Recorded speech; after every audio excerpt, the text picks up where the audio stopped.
Rogan's podcast is they just drop in the middle of a conversation like this, and then the guest at some point, like half the time, is like, "Oh, are we live now? Are, We're live. are we We're are oh we this," in? and Rogan's Like, like, no, "Oh we've yeah, been live. yeah, we've been going. Sure, it's fine. We've been going." Uh, Uh, you know, so go for it, we dude. well, I was thinking about this earlier today because it's like, oh, podcast is coming up. Did we talk last week? We did. Yeah, we did. Kind of, but not really. Not our Yeah. usual like in-depth back and forth. So this Well, is this is actually this is going back to our roots here. This is like, hey, we haven't talked about all the things going on, and let's just discover what there is, you so, know? What do you well, think about this? I feel like one thing that we probably should talk about is the passing of Val Kilmer.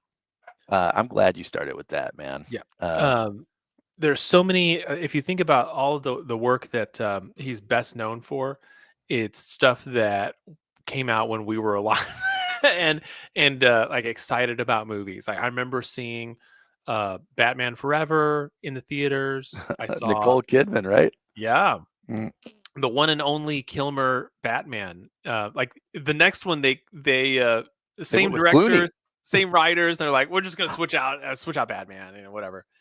Um, the Saint, saw that one in the which theaters. was one of my favorite movies, man. I mean, I must have seen that like a dozen times. I mean, all the costumes, and I mean, it's just such a fun film. Like there's The a one kind where of, he's the gay guy in the airport, oh you yeah, know? it's like Yes. no, I'm sorry, but he's very busy and you are very Yeah. boring. Let me ask my business partner, and then he goes and talks to that old lady, He's like, and the Russian guy's like, "I love this guy." yeah, he's great. Like he's like, it's the same guy. It's like, what? No, it is. Look at it. Yeah, yeah, I love this guy. uh, Yeah. so, and then you've got, of course, Tombstone, Mm. which I realized that my kids haven't seen. So Wow.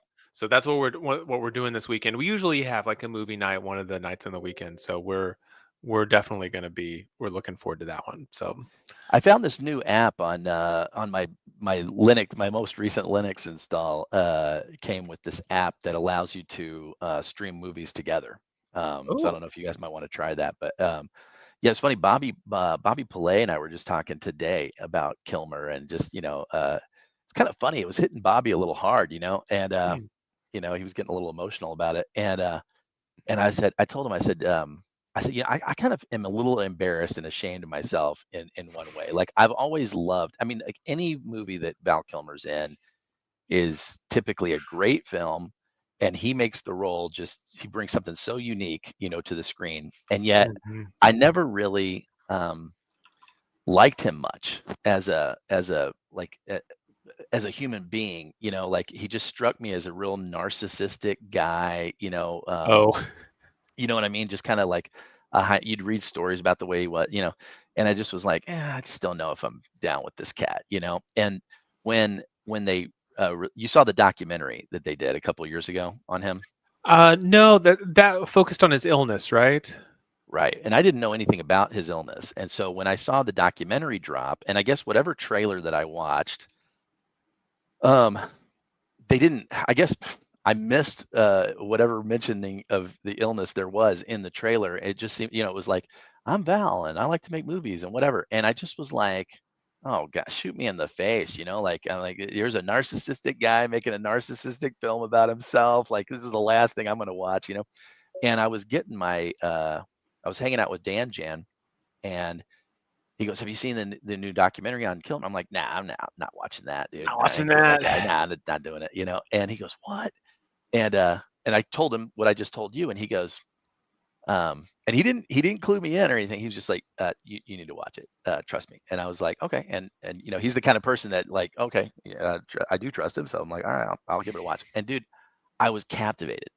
Such a Mm. great documentary, and I had no idea, his health struggles or anything like that. And I just watching it, and the care that they put into the documentary, and it's him and his son, I guess, put it together. And his son is actually the voiceover of him reading some of the different passages and stuff from his journal and different things, recounting memories. I guess he Wow. would write them out. This is what I would want to say, and then his son would read it, and it sounds just like him.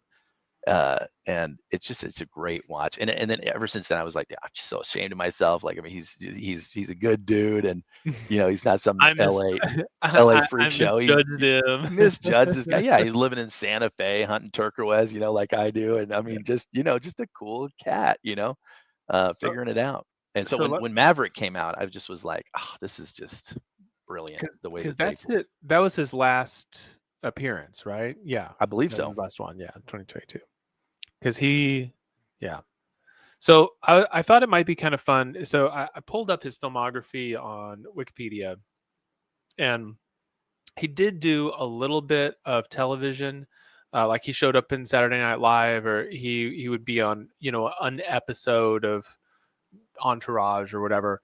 But as far as like he wasn't really known for having a long term television appearance of any kind. Like if we were having this conversation about, say, the retrospective for Alec Baldwin, we'd have to talk about both, his film career and television, especially with 30 Rock and so on. And But he's got for a new show too, with him and his wife or whatever. I haven't watched it yet, but I've seen some yeah, clips. I'm like, this looks like a train wreck. yeah, the Baldwins. So Yeah. we've got I was just kind of going through his stuff through Kilmer's filmography. So we have Top Secret, which I never saw. You have Oh, great movie. Real Genius. Awesome. Top Gun was his third film, Wow. 1986. Yeah. And then Willow in 1988. That was that really kind of strange fantasy film. I don't know if I've seen that.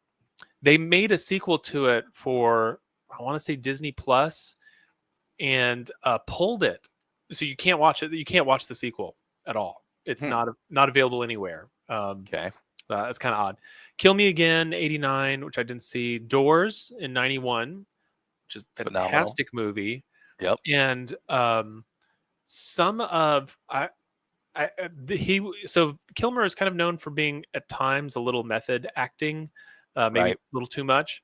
Right. However, when that movie was made in 91, I think everyone except Jim Morrison from The Doors was still alive. Mm. And he rehearsed with them in order to try to capture and they would. Oh, that's interesting. Yeah, so they would give him some comments about, like, well, he wouldn't have done this, or there were times where he would just turn his back to the audience, so I was like, okay. And he said that one of the guy, I think it was the keyboard player, said that at the end, by the time they had finished rehearsing, he said it was almost like Jim was there, like that he Wow. had done such a great job of embodying that, Assimilating the character. Yeah, I need to rewatch that. I remember him standing on that car, I am the Lizard King. the Lizard King. I can do anything. It's great. I thought he was, he's so convincing that he's just tripping most of the movie, That's also with Meg Ryan, played as. Oh, that's right. I forgot that. Yeah. Great Top film. Gun reunion there. Yeah. Thunderheart. Great movie. Yeah. Indian Investigator. Yeah. I don't think I'd seen that one. Real McCoy. I never saw that. Tombstone. Of course. True Romance, where he played Elvis Presley. Excellent. Yep. Batman Forever. Yep. Heat. Oh, yeah. Excellent. There is a scene in that one. He's the only one that makes it out alive in that movie. Well, everybody else dies. In that film, there's a scene where they're assaulting there's this armed assault of a bank in Chicago. Right. And they shut down the streets No, that's L.A. Or L.A. Yeah. Yeah. And there was a lot of discussion about, like, the way the sound of, because they would fire not live ammo but blank ammo, but the way the sound would echo across the buildings. Like, no one really had experienced what that was like, because it wasn't a set; it was real, and it feels like you are right there with Michael Mann directed that. It's excellent film. There's this one part in that, just a quick shot where he reloads his AR-15 or M16, whichever one it is, very quickly, reload very fast. And I saw a film with like a little special where a guy who does weapons instruction for, I think it was the Marines, and it had him rate different scenes. And they asked him about that one. Like, you can tell this guy's never handled a gun, No, so yeah, there are plenty of times where it's like, you Right. would never hold it this way. This is bad. And they show this scene. He's like, oh, I love this scene. He says, I show this to our recruits, and they're like, "Oh, here's something. What is he doing wrong?" It's like, no, it's It's perfect. I perfect. tell Yeah. them, if you can't reload faster than this actor, you have no business. You don't belong in this You man's don't believe army. Yeah. it, because it's just like tap tap in out go, and Yeah. Yeah. they're just like, that is correct, and that's about the speed that it should be done. So it's That's like, cool. That's yeah, cool. nice little element of realism there. Wings of Courage, I did Never not saw see. that. Island of Dr. Moreau, Oh yeah, that's a weird one. that one was like pretty controversial. I think he got into trouble with that one with some of the cast. Well, and he's in that with Brando, isn't he? Isn't Brando in that? Yes, Marlon Yeah. Brando. Yeah. Yeah. Um, It's a bizarre movie. Brando's so bizarre in that movie. Yeah. I only saw that once. I went to the theater and watched it, and I remember wanting to walk out you're like, early. no. But I was like, it's got to get better. Brando and Kilmer, and that just never really does. It doesn't do anything. Oh, okay. That one had like a lot of weird production issues. I think there was two different directors, and like people quit, and they had to The animals reshoot started talking to stuff. each other. It was weird. Yeah. Yeah, everyone was doing acid. Like, who even knows? Were they even making a movie anymore? Right. Right. Um, see, Ghost in the Darkness. Excellent. Yeah, One with about the Michael Douglas. Mayans. Yep. Yep, great film. Dead Girl. I did not see. All three of those came out in '96. Wow. So Yeah, he was prolific in the 90s, man. Yeah. well, and just the three before, Batman Forever, Heat, Wings of Courage were all the same year as well as '95. Wow. So it's like this That dude was is the just, year of making bank for him, dude. it's He was just slamming them working. in. Yeah. The Saint in '97 as Hmm. Simon Templar. He was the voice of both Moses and God in Prince of Oh yeah, Egypt. Prince of Egypt. Yeah. Yep. And you've got At First Sight and Joe the King in '99. Don't know those. Yep, me neither. Pollock and Red Planet in 2000.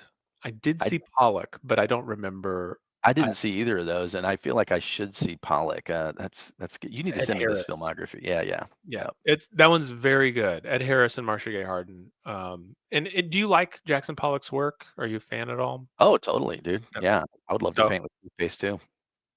it's just like just start dripping stuff. Yeah, it's perfect. Well, This one, I'm only going to paint with my feet, and then it's not going to touch the canvas at all. I'm going to dangle above it in a harness, and the drops that come off my toes are going to be.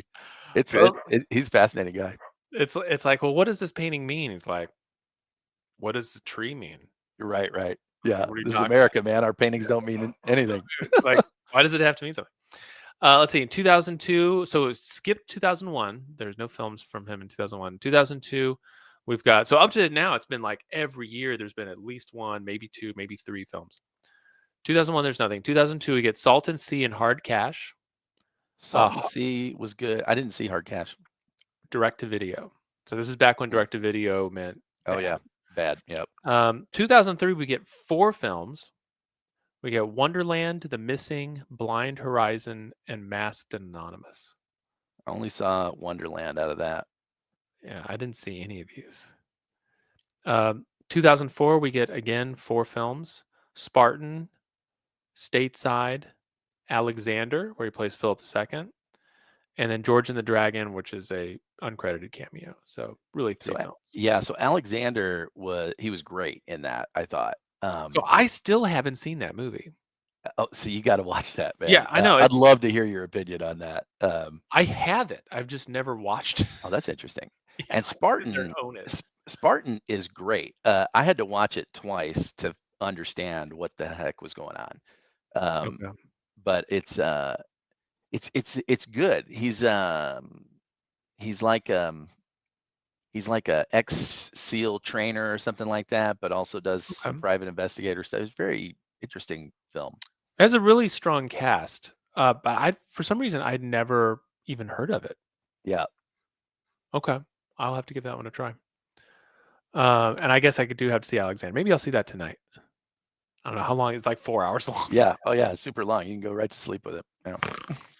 All right. And then we've got in 2005, we've got Mind Hunters and Kiss Kiss Bang Bang.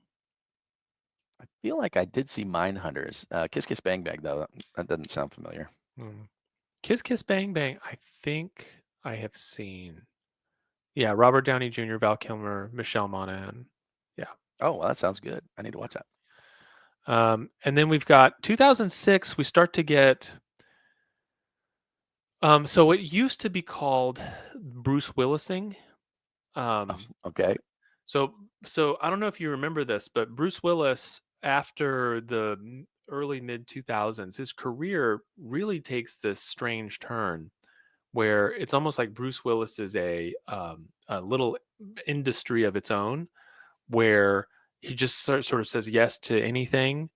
Yeah, Uh, it's weird. It's like he couldn't afford a good agent, so he just ended up getting just get me in pictures. just give me Yeah, an it's in. like he went through some divorce or something, and it's like I need to make some cash. Well, and now what we found out was that he had this neurodegenerative disease, Oh, and he was not able to like do regular acting, and so he needed. So it's like, hey, this is going to get worse, and so he made the calculation: get as much rack up. money as Yeah, possible, kind of set up the family for as much as possible. So like he would be in these films where he would have a grand total. I mean, he'd start Bruce Willis, blah blah blah, and then you could tell he was probably on stage on set for 2 days tops, filming his part of it. A lot of times he would wear a hearing aid, mm, and they would try to figure out. People would be like, "Is he losing his hearing? Is there like too much from like stunt work or something?" And it's like, no, it's because he couldn't remember his lines. And so they would tell him, say this. feed it And a to lot of him. times he wouldn't even have dialogue with another person in the shot at any moment because they would just say this, now say this, now say this with the camera. That happened to in the old days. That happened to Gene Tierney, who was in Laura, Really? and yeah, she was I can't remember what the condition was, but it was yeah, she couldn't remember her lines. And but they would have to feed them to her and do multiple takes and like hold a card for her and all this stuff. And in fact, I just saw a movie with her and Humphrey Bogart, Left Hand of God, where Oh yeah. he's a priest, but he's not really a priest. You find out later he's a gangster. And but yeah, that movie specifically, they said she was, so what were the Val Kilmer So so examples? in 2008, you've had before, like he had done some direct to video stuff, 2 or 3 of them spread out. But in 2008, suddenly you get a lot. So 2008 alone, one, two, three, four direct to video, and then 2009 you've got one, two, three, 4, 5. 2010 you've got one, two, three. 2011, one, and then it just kind of. What are they? I mean, So anything? yeah, so it's very unlikely that so 2008 we've got direct to video, Conspiracy and Felon, and 222 and Columbus Day. All are Nope. direct video. So Columbus Day, I mean, I'd show you what the front of this. Here, let me see if I can. Um, let me see if I can pull this image so you can see what this image looks like. So it's I'm just putting it in the chat so you can see. So click on that, and that will just give you an idea of what these things look like. But yeah, so and then not direct to video, you've got Delgo where he's the voice, and then the Love Guru where he is just an uncredited cameo. So all of his work in 2008 of any kind of magnitude is all direct to video stuff. And if you do get a chance to click on that and see what his like the kind of posters, so it's like pretty schlocky, Yeah, straight to DVD kind of stuff. yeah. Um, Oh, yeah. 2009, you've got the direct-to-video ones are Chaos Experiment, Streets of Blood, The Thaw, and Double Identity. Not Double Indemnity, Double No, not Identity. Double Yeah. Identity, different. And then as far as his regular ones, you do have American Cowslip, Bad Lieutenant, Port of Call, New Orleans. I don't know what that is. And then Hardwired, it's 2009. 2000, Hardwired had Cuba Gooding Jr. in it as well. A Uh, brilliant thief. His final heist, the score of a lifetime. yeah. I mean, very Yikes. pulpy, very Yeah. schlocky. Yeah. But then it really drops off, like as far as the ones that you would. So if we just cut out the direct to video stuff, which I don't think anybody will have seen, We got Bloodworth and MacGruber in 2010, and then you've got Kill the Irishman, 5 Days of War, and Twixt in 2011.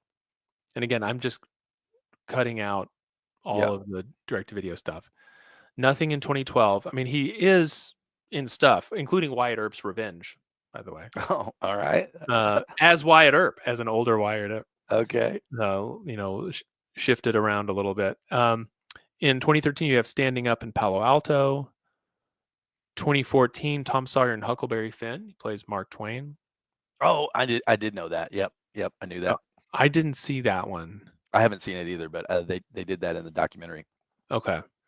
And then you've got Song 2017, so Nothing for 3 years. This is when we find out later he had been going under having treatments for throat cancer. Mm-hmm. So then 2017, we've got Song to Song, Snowman, and The Super. And then you've got in 2019, Firstborn. I think I saw The Super. The Super. Yeah, I think he runs some apartment building in New York or something. Like a super. Yeah. Yep. And it's like some kind of horror thriller film. Yeah, right. Crime thing. Yep. And then 2020, you've got Soldier's Revenge and Pay Dirt. 2021, Birthday Cake, Val, the documentary, and then 2022, Top Gun Maverick. Top Gun, yeah. So really, it drops off precipitously, I'd say. Really after about 2000. I'd never heard that term, Bruce Willising. Yeah, well, so this is before. I'm sure it applies to other. You could apply that outside the movie business too. It's like, oh, that guy's Bruce Willising. Yeah. What's he doing with the? Well, and it's different from Nick Caging, because Nick Cage also says yes to everything, but some of the things that he says yes to are like very difficult art movie amazing kind of stuff. Exactly. Yeah. Where you watch it and you're like, this required so much dedication to make this. I really think. I mean, I've made fun of Nick Cage for years, but I really think like 30 years from now, 20 years from now, maybe sooner, people look back and think, I mean, dude, this guy was one of the great actors. Oh, no question. Yeah. Like some of his later stuff, like I didn't really care for him as an actor at all until watching some of his later stuff. A lot of, again, independent things, stuff that required. I mean, I don't even know how he could have summoned up the ability to perform certain scenes at all. Like which movie are you thinking specifically? Sure, like the movie Mandy. Okay, so I never saw that.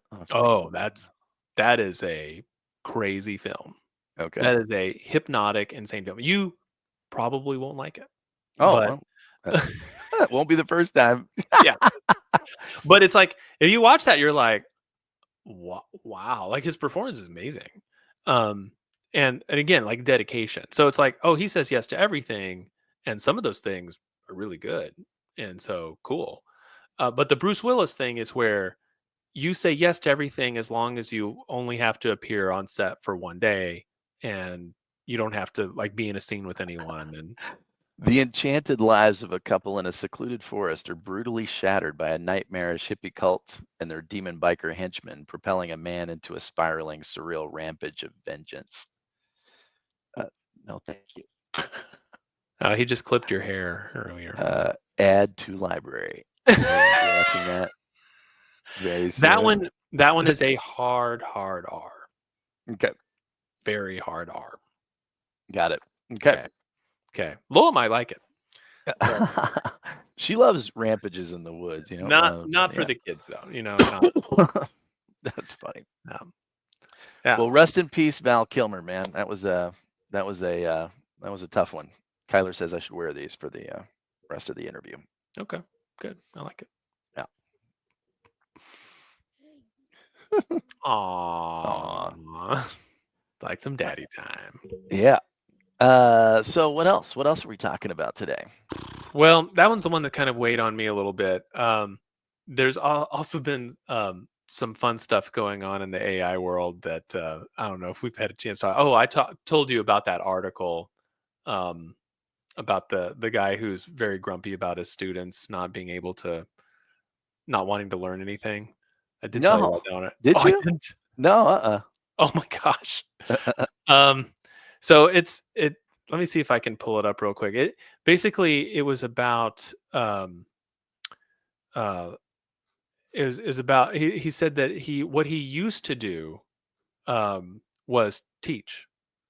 And it says now the only thing that he does is try to catch people cheating using ChatGPT.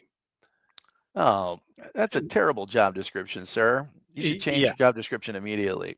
well, that he says that's kind of what it is. That's what he spends all of his time doing is that now. So let me see. I wish I could find it. But one of the things that he said that Was like a Reddit post or something? no, no, no. It was an article in the Walrus. Let me see if I can pull this up here. The Walrus. Oh, there's another good song. I am the Walrus. Cuckoo Cuckoo. Yeah, okay, here it is. So the subtitle of it is I once believed university was a shared intellectual pursuit. That faith has been obliterated. But dude, what era is this guy from, man? I mean, university hasn't been that in a long time. Well, you know, you kind of sometimes you just kind of keep hoping, but then I think finally his hope has been shattered by this one. No, But he obliterated. Obliterated. obliterated. Well, What a great word. and he said basically what's going on in here is like, well, yeah, there's always been people who've cheated, but this one feels different to him. And I think here's the paragraph that I thought really kind of captured it for me. So he says the moment when you start to understand the power of clear thinking is crucial. The trouble with generative AI is that it short circuits that process entirely. Like the moment that you're like, wait, there's a difference between me just saying stuff and knowing. Mm, Wow, that's just like really different. So he says the trouble with generative AI is that it short circuits that process entirely. One begins to suspect that a great many students wanted this all along to make it through college unaltered, unscathed, to be precisely the same person at graduation and that after you were when you came in. as Yeah. they were on the first day they arrived on campus, as if the whole experience had never really happened at all. I was just like, That's good writing. yeah. Well, and I thought to myself, if that's the way I felt about my students, I would quit. Yeah, time for a new job, dude. I mean, Like if that's and it may be like I'm not saying that like, oh, dude's just grumpy, like get over it. Like it really may be from where he is, the students that he's teaching and the kind of course that he's doing or whatever, that really is the case, that the students don't want to be there, but also like are don't really want to learn anything or know anything. but you know what's interesting? So, like, I'm just thinking here, because some of the thoughts running through my head are like, well, gosh, I can't imagine a worse job showing up and trying to teach the stuff to people that don't want to know anything, and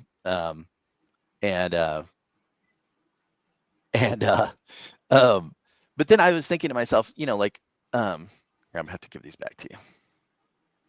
Here you go. That's too distracting. I feel sorry for you. It's been really distracting on your part, but I was like, Eh, I think my eyes are. Anyway, I'm used to seeing weird stuff on camera. It's fine. but frankly, like, I think about these guys. Sometimes they want to do their homework, sometimes they don't. So it's like, are you excited about learning something today? No. Um, but I think even adults. I mean, it's like you'd be amazed how many people like they get into, let's say, our business and they want to learn how to be successful, how to be good at it, whatever. And so you want them to be successful because that's how your business grows and becomes more Yeah. profitable. And so you would Their think, oh, success is your success. right, there's an alignment here of values um and so, but people are constantly like, I think one thing that I've found true of almost everybody, including myself, is that like we're constantly looking for where's the shortcut, where's the path of least resistance, how can I check this box without actually doing the work or thinking critically about this at all. It's I think that's a default position of humanity more so than just um, some quirk of his particular students or the fact that AI is here now and so it's created all this. I don't think so at Yeah. all. I think it's playing to a symptom of people's. It's interesting too. I was, I watch Rogan quite a bit. He has a bunch of interesting people on, but um, one of the recent conversations he was having, they were talking about. I'm trying to remember the person. I feel bad. I can't give credit in these conversations because I'm like, oh, that was really good, and I That have was no really idea. interesting. But I give credit to Rogan, because Yeah. that's what he needs, more credit for everything. But it's like you know, we're all here having this experience, whatever this experience is, and it's like how engaged in the experience are you? How engaged in the experience are most people? Like, how many people just are on autopilot the entire time? They wake up in the morning, they pack their lunch, they go to work, they drive the same route to work, they make the same stops every day, they have their favorite lunch spot, they go and order the same dish, right? They get home, and go through whatever the routine is for Tuesday night or whatever the case may be, right? And then it's like they watch the same shows, they go to the same bed, and it's basically just this. You're on Hmm. autopilot the entire time, and how like, are you engaging with the random weird people that are constantly thrown in your path, and are you interacting with people? Are you having conversations with that are outside the norm? And and I was thinking about it myself. I'm like, I even my business is being out and among people, and yet I'm on autopilot most of the time myself, just thinking through that Yeah. analogy. Well, you know, I think this is. I see what you're saying, but there's something about this that strikes me a little differently, and it's because you the idea behind education is the whole point of it is that you learn something new. You get some new way of thinking or new paradigm. It'd be like Maybe. imagine. Or maybe you're getting the education because you need a credential so that you can get to the next level in your job because you're chasing this Yeah, career but, path but that's. that's not education though, But right? It but would that be. that that is what the educational facility, like your university, that's what it's there for. Most of the kids that go, I mean, there are people that are there that are just fascinated and hungry for knowledge, right? But the vast majority of them are like, I need to get through here, get some good grades so that I can get a good job, so that I can be successful, so I can buy a house, so I can whatever that. Imagine imagine going to um, imagine going to a personal trainer. But first of all, too, I agree with what you're saying. I Yeah, I just know, I I just know. think I don't think it's some new Let, let, phenomenon. let's say in order to get into the military, which is what you really want to do, you need to. They're like, hey, you need to be able to do these things, so you need to go take care of that. You need to have these physical abilities. So you sign up for a personal trainer, and you show it to the personal trainer, and they say, okay, what is it that you need? Well, I need to be able to do this many push-ups. I need to be able to run this far with the pack on my back. I need to do all this stuff. Like, okay, cool. He said, but here's the thing. I want I don't want to change anything. Yeah, but I don't think people are. So I'll give you an example.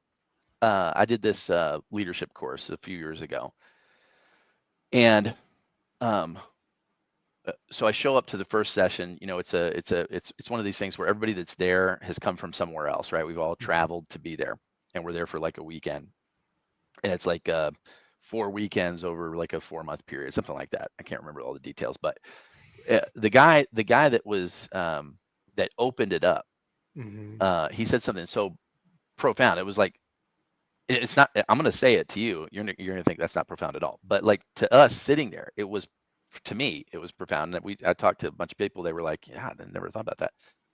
It was like, look, this weekend you're going to get uncomfortable. We're going to put you in scenarios that are going to make you uncomfortable. We're going to ask you to do things that you're going to not want to do, right? Mhm. And in fact, many of you are going to argue with us and say, well, I don't want to, why do I have to do whatever, right? I didn't sign up for that, whatever the case may be. And the whole point of this is for you to have a transformation in your experience of being a human, being alive, being here. And you don't need another seminar to be the same person that you are right this minute. The whole reason that you're here is to You already have that. evolve, is You to have that evolve. for Yeah, you free. have that. Yeah, You can walk out, that's right? great. And and it was excellent. I mean, I wrote it down, and I've constantly thought about it anytime I've gone to any, because it's amazing how many people. I was at a Tony Robbins function one time, and I mean, ostensibly everyone that's there, you paid money. This is it's an elective in the very sense of the word, right? You're Mhm. taking time away from your family, from your job, whatever. And some people are there. Most people are taking notes. Some people don't, but whatever the case may be. But it's amazing. Most of the people are sitting there listening for some hack, some hack, some shortcut, some magical pill that they can swallow that will help them get the magical results that they want, rather than how can I change? How can I evolve as a human to become the person that would deserve and earn these things, Hmm. if that makes sense. And it's not like that's some radical thing. It's just most people don't approach things that way. They approach most things like a vending machine. So, I mean, if that's the case, That's my contention anyway. yeah, yeah. Yeah. So, I mean, it's an interesting theory. It's trying to think through this. It sounds. I mean, that would be. So you're saying like, look, man, don't talk about modern students this way. Like, that's everybody. That's exactly what I'm Right, saying. Yeah. right. And it could be maybe this generation is just way worse. But my suspicion is that actually that's all of us Yeah. to some Well, extent. maybe so. I guess I've seen people, um, when they are interested in something, they do want to know more about it. Like, I've met very few people. I do know I have met some that are like, I don't want to know anything. Like, that's the whole point about life, is not knowing. And I was like, all right, well, that's very zen of you, but I you don't know, think about things I don't think we about. yeah, like I have nothing in common with this person, you know. But like, there just is a difference of opinion about like what things are valuable or what things are interesting. And so it's like, Sure. okay, you don't find this interesting, so I'd like to find some kind What of do you hack to find get it's through it. Yeah, interesting? And maybe let's talk about that. Yeah. let's figure it out, you know.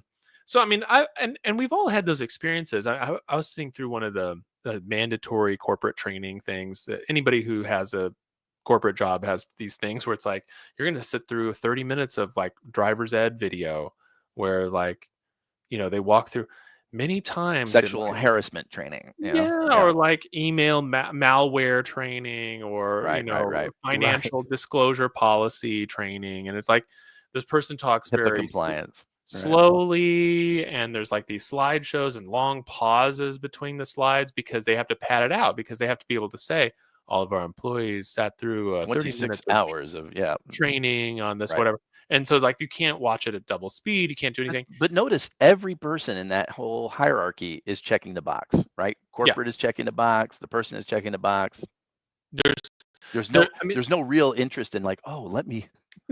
well, there have been a few times where I've watched one where I'm like, actually don't know this. I need to know what the policies are for this. Yeah. I have no idea what the policies are for this, and so I'll watch. But most of them are not. You still got to sit through it, and so it's like I totally get that. If someone's like, "Hey, I need a shortcut to get through the stuff that I already know," I just need to like let's just move on. I get that, and I'm all about finding efficiencies, right? So it's not about that, but it's like, I don't know. I just can't imagine. I mean, too many people sign up to change things in their life, and you'd think, well, education, especially since this part of education is completely optional. Like, you don't have to go to college. Nobody has to go to college. You can make plenty of money, in fact, maybe even better money doing something else. But like, if you showed up, like, let's say you, instead of going to college, you did what I would recommend, which is going to HVAC, because those things, everybody needs them and they break all the time. Like, that is job security. You should go into that. And it's like, okay, you get there at your apprenticeship and you're going to follow someone around, and they're going to show you how to, like, bleed a system in order to make sure that the coolant levels are correct, whatever. And you're like, yeah, I don't want to know that. I mean, that's not just, you just wouldn't do that. Like, you'd sit there Well, and watch it. well, I think And if that you didn't, they'd no, kick but you out. It's like, I think you're hovering around the point that you used the earlier example about the military. Somebody that's joining the army or the military in whatever fashion, like you have to learn these things or you die, yeah, right? In HVAC, like, right, that is a direct, okay, I need to know how to bleed assist. I need to know how to, or I can't you need function to in you this need to world. you need to know how to hook up that 220-volt system out there without killing yourself. So now all of a sudden I'm very interested, right? I'm Because very interested. this is directly relative. However, and I'd be curious to know what this professor teaches, but like, in your world, Would you like to um, guess? Oh, I would guess some humanities, philosophy or art, English, something like that. This person has the author of 4 books of poetry See? and 3 books of philosophy. So there you Oh, see, go. I nailed it. So, So, I yep. think because it and I would imagine, I mean, you teach philosophy. I would imagine that the vast majority of the people that come through your classes are not fascinated with, you know, what philosophy literally means the love of knowledge, right? So like, Wisdom, yeah. with no love of wisdom. So Yeah. like, people would love to have wisdom bestowed upon them magically, like Solomon, right? Like, God gives you Ask wisdom, and me. now you are wise, right?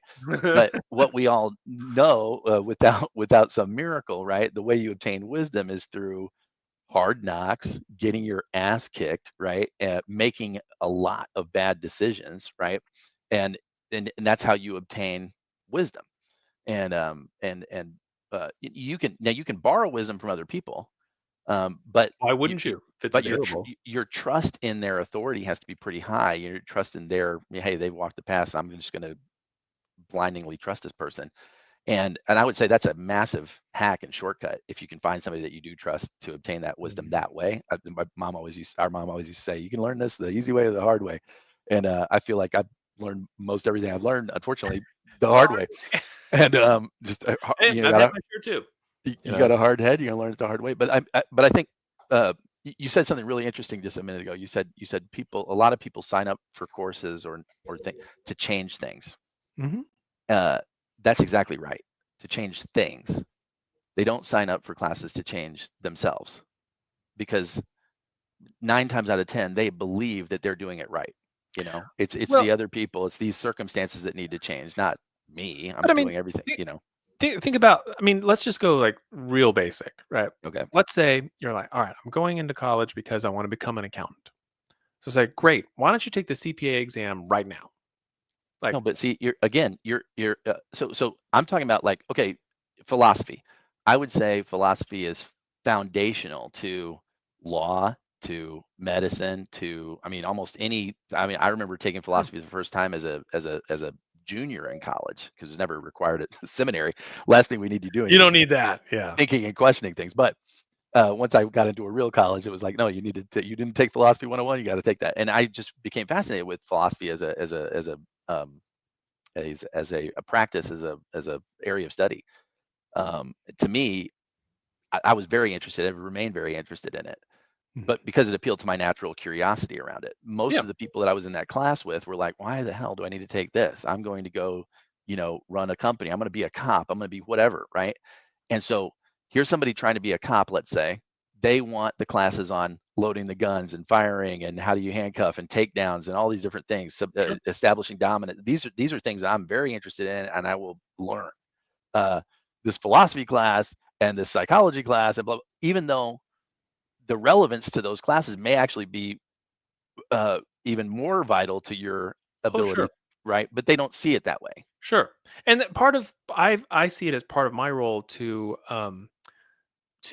Enlighten people on the sell them on purpose that. of, Like, sell them on it. like, Yeah. "Look, hey, this is actually gonna fulfill a real need here." And, I'm able to convince some, not all of them, and that's fine. Like, I'm not trying to make a case here for that. I'm just making the basic case that if someone wanted to come be an accountant and they say, "Look, in order to do that, you're gonna have to pass this exam. You can try it today if you want. You're gonna fail." And to say, "Look, here's the fun part about this exam. The answers are not Googleable. It's not like, oh, if I just memorize this. You have to become an accounting person. You have Right. to take your soul and turn it into the soul of an accountant. Right. And then you will be able to understand these questions and answer them properly." And it's like, that's going to be our job, is to transform you into the kind of person that can take this. Same thing for like the NCLEX if you're doing nursing or whatever, right? It's like, don't you want to be a nurse? Don't you want to be the kind of person that can do nursing things? Right. But if that nurse has to take a poetry class, Yep. They're going to have to be convinced that's that right. this is worthwhile. And And so I don't my have any problem saying like, of course I need to convince them. I'm not what expecting you to already believe this coming in. Well, I'm like, why would I imagine think that? ima Well, imagine you're a nursing student having to take a poetry class yep, from this professor yep, who clearly has lost all interest in, I mean, he already thinks yep. so little of his students, right? It's like, so, You're all and a I think bunch of cheaters.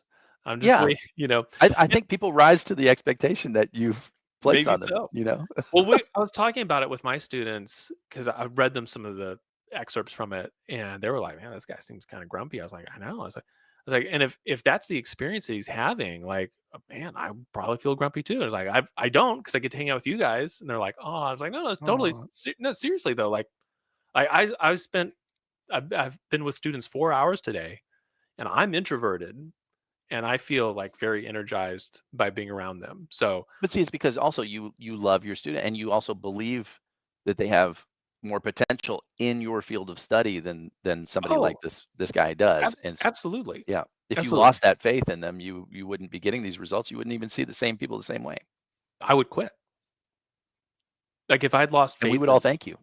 yeah, especially the Right? I students would mean, be like, yeah, "Oh, I'm done with that guy," done with that guy. He was Ugh. lame. Yeah, I was trying to think. I was talking with my logic students this morning because we're doing a lot of we're experimenting a lot with AI in there, just because the models that are available now have just now, like within the past couple months, reached the point where they can do logic. So this is kind of new, and we're sort of playing with it. that's Um, fun. but one of the things we've been talking about in there is like, what's a good analogy? Like, what's a good way to wrap your mind around what these things are? And so my favorite one so far is the analogy of like, let's say you're the most popular kid in school, in your high school. You are the popular guy or I girl. like this already. You're like, I don't even have to imagine. This is Yeah, no, I uh, never had that experience, but oh, okay, but just I'm go with you. right, Yep. right. And the nerdiest kid in school uh, really wants to like hang out with you and is assigned to you as your study partner because you're like you're the quarterback of the football team or whatever, Okay. right? And so they're assigned you as your study partner, and they really think you are cool, Right. and they Because sort of you are. know kind of everything or a lot of stuff way more than you do. And now sometimes they make things up because they're trying to impress you, but they're trying their best. Like they really want to make you happy because you're amazing. You're the man. Yeah. So they'll do anything you ask. So you have basically two options. You're in this relationship now with this nerdy kid. You could ask your nerdy kid to do all of your homework for you, and they would gladly because they just want to be your friend. They just want to Right. hang out with you, and you could do that and turn in the stuff that they did for your homework, and you would get through school, and you would learn nothing. You would finish, and that entire time was wasted. You might as well have been in detention, just waiting for the hours to be over so that you could leave because there was nothing there for you. You don't think they Or learned how to delegate? yeah, like just Yeah. manage people. Please give Yeah. this. Or you could say like, oh my gosh, like this guy kind of knows everything. He wants to hang out with me, and I don't know some of this stuff, and I'm not probably never going to be as good at it as they are, but maybe I have my own spin on things that I could I do. could reach some minimal proficiency, right? Yeah. Yeah, and they're gonna help me. Like, if I'm sitting there puzzling over my, math homework, I'm like, dude, I just do not understand how to do this linear equation. Like, this makes no sense. I'm like, oh, let me try to explain it a different way. You'll love this. And then maybe after You'll love this. you're spending half an hour with them, where someone else, like a real tutor, would have given up because they're not sort of in love with your fame on campus. But this kid is just like so eager to please. He's just going to keep going until you understand it. He's never going to run out of patience because he just loves being around you. And then you're like, oh, cool. You wind up learning it, and it's amazing. Like you just sort of like high five each other and enjoy your day. And you finish high school with this all these cool new things that you learned because of your proximity to the nerdy kid, who again, like I said, sometimes makes up things in order to impress you. And so it's never like you just take it at face value, but you know, doesn't mind having his ideas challenged. It's great. Like study hall becomes like an amazing time. So I was like, that's I think my favorite analogy. Like, how should you use this? Look, it can do logic. Great. Now how are you going to use that in order to help you get So better at logic? what kind of things are you guys doing with the AI in your classrooms? Like, Yeah. So one of the things we've been testing is how well it's able to create natural deduction proof sequences. So starting with a set of conditions, uh, can you use that to create a chain of thought in order to validate some end state? And like, can it validate each step along the way in order to get a result? And the reason this is so useful, I think, from this classroom perspective, is that let's say you're doing the homework and you get stuck.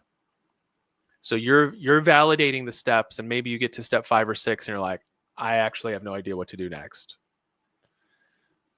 Normally what your options are: phone a friend, you can email me, and if I'm happen to be at my computer, I'll be like, step 2 is wrong. And like, oh, that's why I got stuck. I'll, I'll send these one sentence like, you can't do step 3. That's not possible. Like, oh, okay. Thanks, Oh, professor. Yeah, yeah. Um, or you can book a tutoring appointment, and so then you show up 2 days later, and you hope you remember what it was you were thinking when you got stuck on that problem earlier. or you can ask the AI. Now, before you couldn't, but now Mhm. you can. Now you can pull up the AI and be like, here's the problem. Here's where I got stuck. What should I do next? Did I go wrong? What should I do?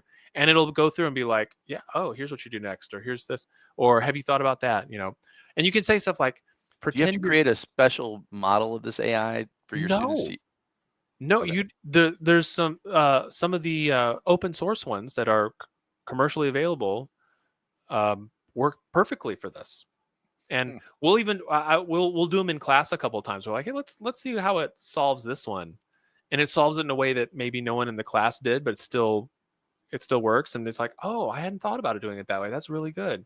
I do And love the the function on the I use DeepSeek and I use Quen. I love Quen. Quen's like my favorite.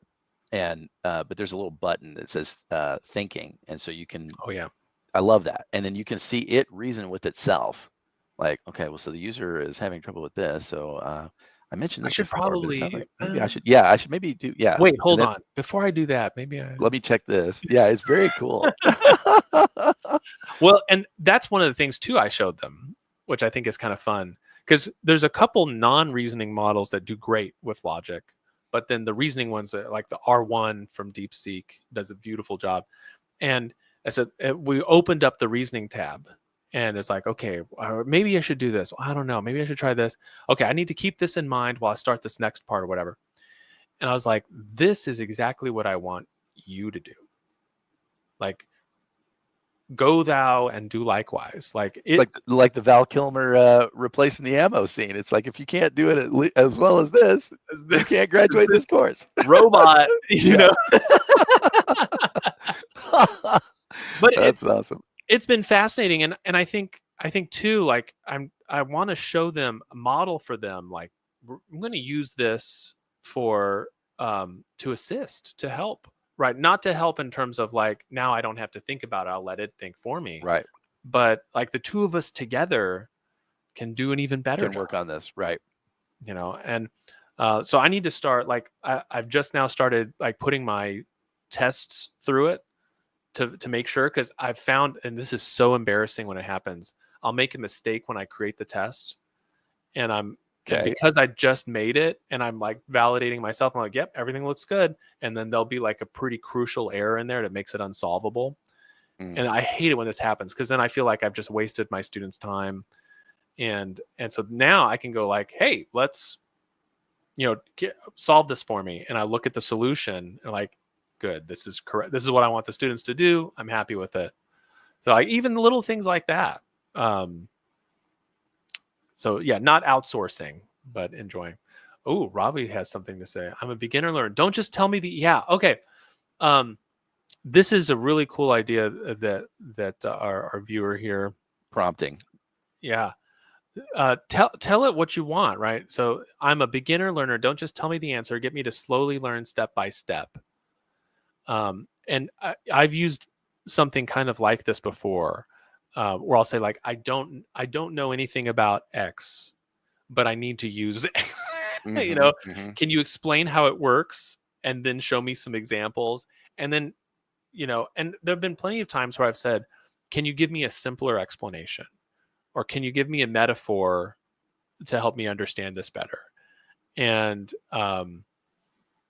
I think using AI right now, currently, using AI like that for logic is wonderful. It's magical. And if we were having this conversation 3 or 4 months ago, I wouldn't have been able to say that. Mm. So this is new, and I think a wonderful thing. So um, so maybe it's like easy for me as someone who does logic. For the people who are teaching poetry, and you can just tell it, generate poetry, and it spits it out. That. Here's some poetry for you, and it's like, no, this is like the worst possible outcome. So maybe easy for me to say, but I've seen it as pretty positive. But yeah, I wish. I mean, there's so many wild things in this article. Share the So link up in the comment yeah, section here so here that people can come check it later. I'll throw it in here. You got we're coming up on an hour. Okay. I don't have a hard stop, but I don't know what your time's like. No, But I'm good. Are there any political stories that we need well, I to was going to cover? say, yeah. Do you have Yeah. any take on any current events that are going on here? I mean, so I've got one somewhat hot take. Okay, Um, let's go. I think the more I've thought about it, the more I think Tesla is going to be negatively affected by the political activity of its CEO. You think it will be? I I mean, it already has been, but you think it'll be permanent or I a lasting damage? a lasting damage. I think it may be. I think it's kind of like what happened with Bud Light.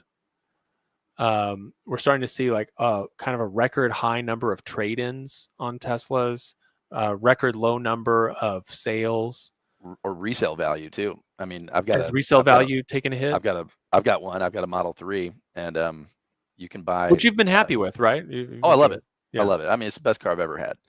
And I think just people, if you evaluate the vehicle as a vehicle, it's like hey, I don't judge I've owned several Ford vehicles in my life. I don't feel like I'm a anti-Semitic person by buying one, even though Henry Henry Ford was was a Nazi basically. But I mean, eugenicist.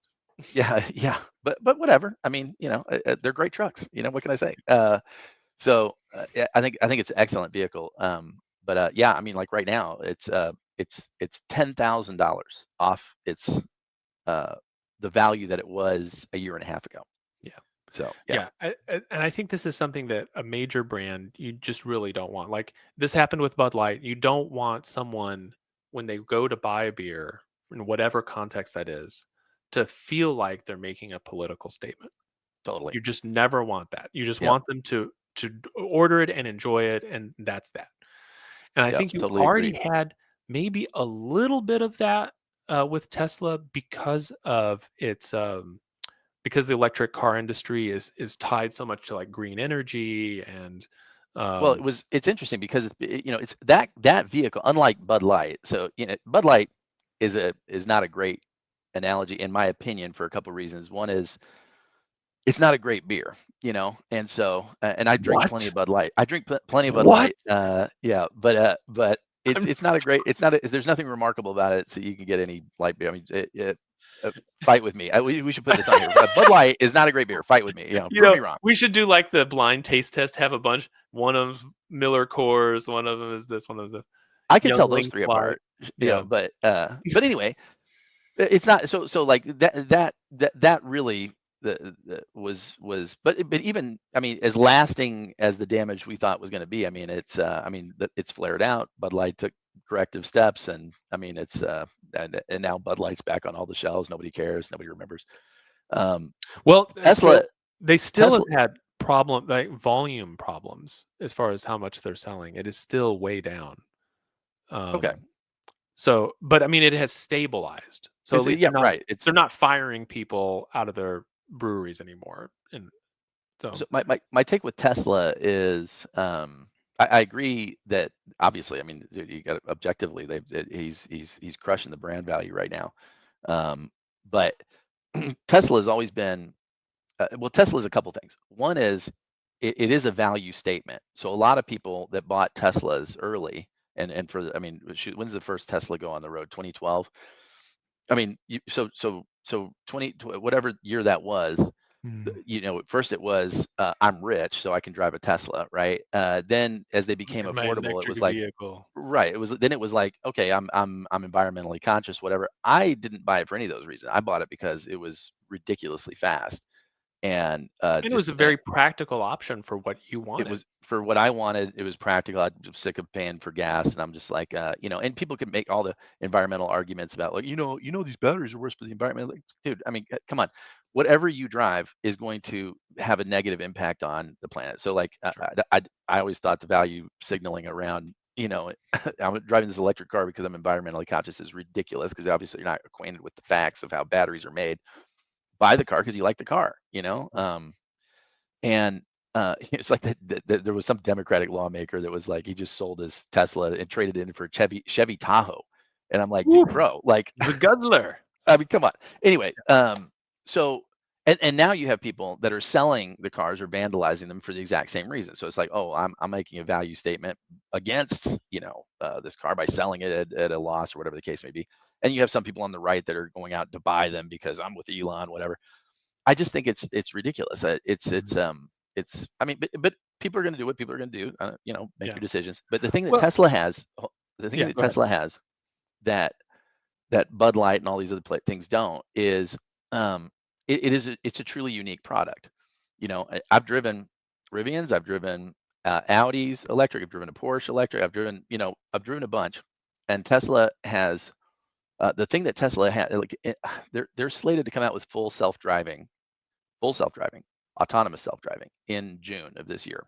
Mhm. Let's say they miss that deadline, and let's say it doesn't come out till December or January of next year, whatever the case. I mean, it could be whatever, but it is imminent. And that is going to see the thing that Tesla did, which I think is so brilliant, is, and again, you have to take this and don't get, people that are listening get all mad about it. Just dude, separate yourself from how you feel about the people involved. Okay. And just look at it as a It's a business product. case. It's a Yeah. it's a product and a business. Okay. These guys unnecessarily spent, somewhere from $200 to $2,500 per vehicle to embed this fully self-driving autonomous technology in the car, even though it couldn't be used right now. you know um, and they've done that. Now you've got millions of vehicles that are on the road that have this technology that's inside that when the update happens and the laws are passed, the standards are met, Clicks they on. will flip a switch and millions of these cars will immediately become the most valuable vehicles you can have, because they're the only ones that are going to, I mean, now people will catch up, but It's like having your that's own Uber driver. You put in the location, hit the go button. right now. Uber's in talks with Tesla to purchase, I mean, because what's about to happen to Uber's business is, I mean, that's going to be a an economic shockwave to Uber and Lyft and these other companies, because and not necessarily in a bad way. If they get ahead of it and actually have the cars on hand, Mhm. their profit margins could go through the roof as well. Because right now they're just basically a marketplace and a clearinghouse where they're taking a small margin of the fees. That's how they're making their money. Imagine them owning the cars, not having to employ drivers at all. Keep all the money. Not all, no, not only will the cost of your rides go down, but their profit margin was, if they handle it properly. And I mean, Mhm. of course they're thinking about it. The smart people in these boardrooms are handling billions of dollars worth of decisions. I don't. So yes, I do think his actions have tarnished the brand. Obviously, I'm not down with half of the stuff that or the way he's doing half the stuff. In principle, I like the idea of getting rid of waste, fraud, and abuse, as does, I think, any sane person. The way that they're doing it is obviously inept and retarded. So, but okay. So he's taking this hit right now.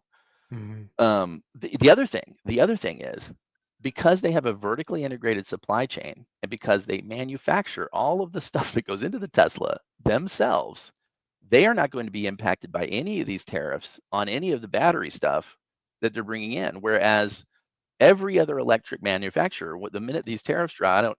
Did you see the tariff drop today? I didn't look at the Day of uh, Freedom stuff. No, it's yeah, something like Freedom Day. 20 some odd percent or something. I didn't see it.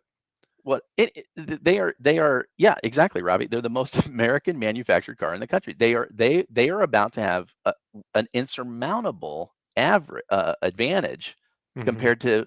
So I think people are they get distracted by the headlines and the noise. And the thing is, there's so much noise. What's that famous saying about noise to signal ratio? There's Yeah. so much noise, but there's also so much signal coming out of there. I mean, he just demoed a $5,000 robot that can cook. I don't know if you saw this, No. but it the the the innovation that they're doing, nobody else is really doing that at the scale that they're doing it. And so yes, there are autonomous vehicles made by other companies, but their production model, they're not being done at scale. They're not being done, and now the price of the cars is so low.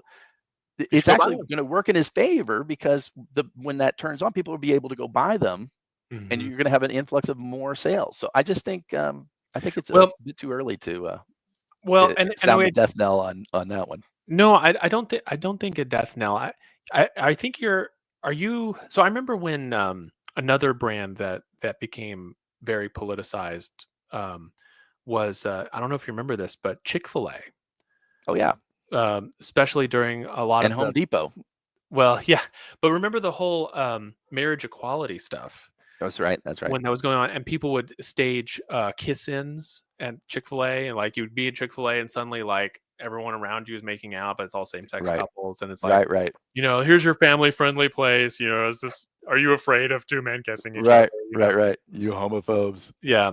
And it's like, well, what's going to happen to Chick-fil-A? Like, there's suddenly a political brand. It's a political action to go into Chick-fil-A and buy something. And But it's like they make great chicken, their and so chicken. they're not going anywhere. Yeah, Exactly. yeah, and I think that might be maybe it's like, well, no, Chick-fil-A. It's not like you can go down to Whataburger or McDonald's and go, well, I'll just get the McChicken. It's like, no, you're not.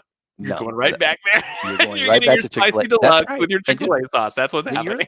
when you're the best at what you do, you can get away with a lot of stuff. And I mean, it doesn't make necessarily their stance is correct or anything that, Well, we but all have all our. that stuff, and now this is years later, but all that stuff is forgotten. Like when I told my students about it, they were like, there were protests at Chick-fil-A. What are you talking about? Like they had no memory of it, no knowledge of it. Like it was just, Gosh, that was just a few years ago. Where yeah, these kids been living in Iraq, under Iraq? Oh no, they were like 10. Yeah, they they're were like 8 10. years old. Yeah. Yeah, right. Yeah. So that's the thing. It's like, oh, if this is the case, if Tesla is doing something so different, which is your supposition here, then yeah, okay. So what? It tanks for 6 months. If it's if its manufacturing is as integrated as you say, it's not like they can be squeezed out by their suppliers because they don't have any. And That's then right. um, their product has actual monetary value just on its own, And and so on and and so they've forth. made, dude, to their credit, and maybe it's not Elon's credit, maybe it's the management team. I don't care who gets the credit, but to their credit, they've made hard decisions and almost decisions that aren't really, they don't make business sense in the moment, like including this unnecessary equipment in the cars. Um, with the eye on, I mean, they're playing long ball. I mean, Mhm. they own the best charging network in the country. The uh, last administration's attempt to create millions of chargers. I mean, they've spent billions of dollars and maybe built. I don't know what the number was. A couple Pal- dozen. I mean, like Paltry not number. Yeah. right. And to the point where now Ford, Toyota, all these other companies are licensing Tesla charging stand which they named the North American Charging NACS, which I just love this. It's such a Microsoft move. It's like, Branding. No, this is yeah, the standard one. It's the standard yeah, one. this is standard. Yeah, this is Yeah. standard. Yeah. Actually, that goes back to Rockefeller. John Rockefeller Standard named oil. Standard Oil. That's right. Yeah. And Yeah. yeah, this The is normal one. kerosene that won't blow up on you because it's standard, it's safe. Yeah. Yeah. No, it's still kerosene. uh, Yeah, marketing geniuses, man. so do you have any predictions for the tariff stuff? The looks like the market dumped. Okay, so I've got a quote here. So Trump began his address. So he did an address with this. April 2nd, 2025. I can't do his voice. I won't bother. will forever be remembered as the day American industry was reborn, the day America's destiny was reclaimed, the day that we began to make America wealthy again. Oh, another make America something. Mawa, Mawa. Mawa, Mawa. Mawa is what brings us together. Yeah. Um, for decades, our country has been looted, pillaged, raped, and plundered by nations near and far, both friend and foe alike. American steelworkers, auto workers, farmers, and skilled craftsmen. We have a lot of them here with us today. They really suffered gravely. In a few moments, I will sign a historic executive order, reciprocal tariffs on countries throughout the world. Reciprocal. That means they do it to us and we do it to them. Very simple. Can't get any simpler than that. So here's the list. I'll China. give him this, man. He is on message. So I'm pulling up the list here, and this list is very long. Very just long. give us some highlights. So the top ones on here. So China, tariffs charged to the USA 67%. USA discounted reciprocal tariff 34%. So they're still they tariff us at 67. We're still only giving them half. We're just 34. European Union 39 in to them, 20 coming to us. So again, half.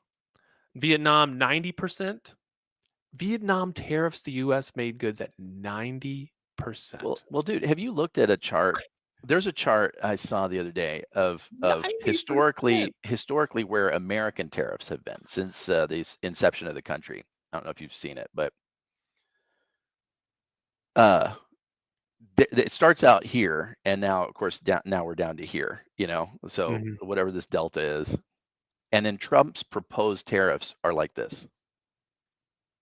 Okay, at scale, and now you have to take that into context of, okay, what this is a mercantile system, this is a more global system, like whatever. But sure, yep.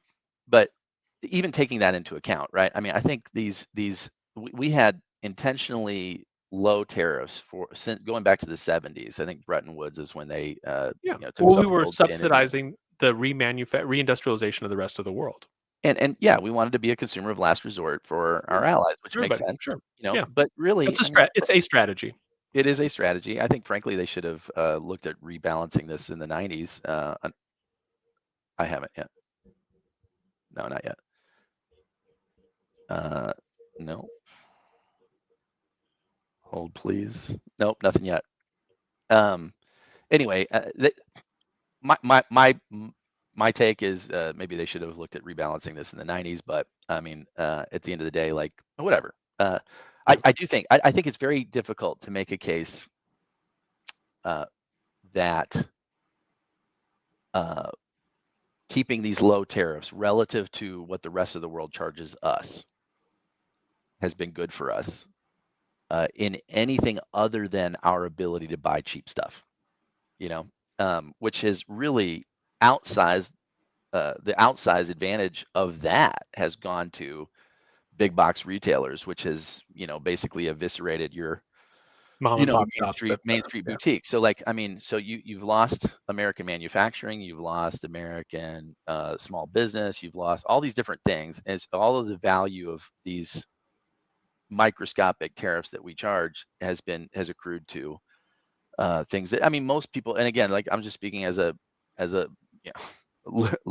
multi-decade liberal here, has not been good for the middle class, has not been good for small business, not been good.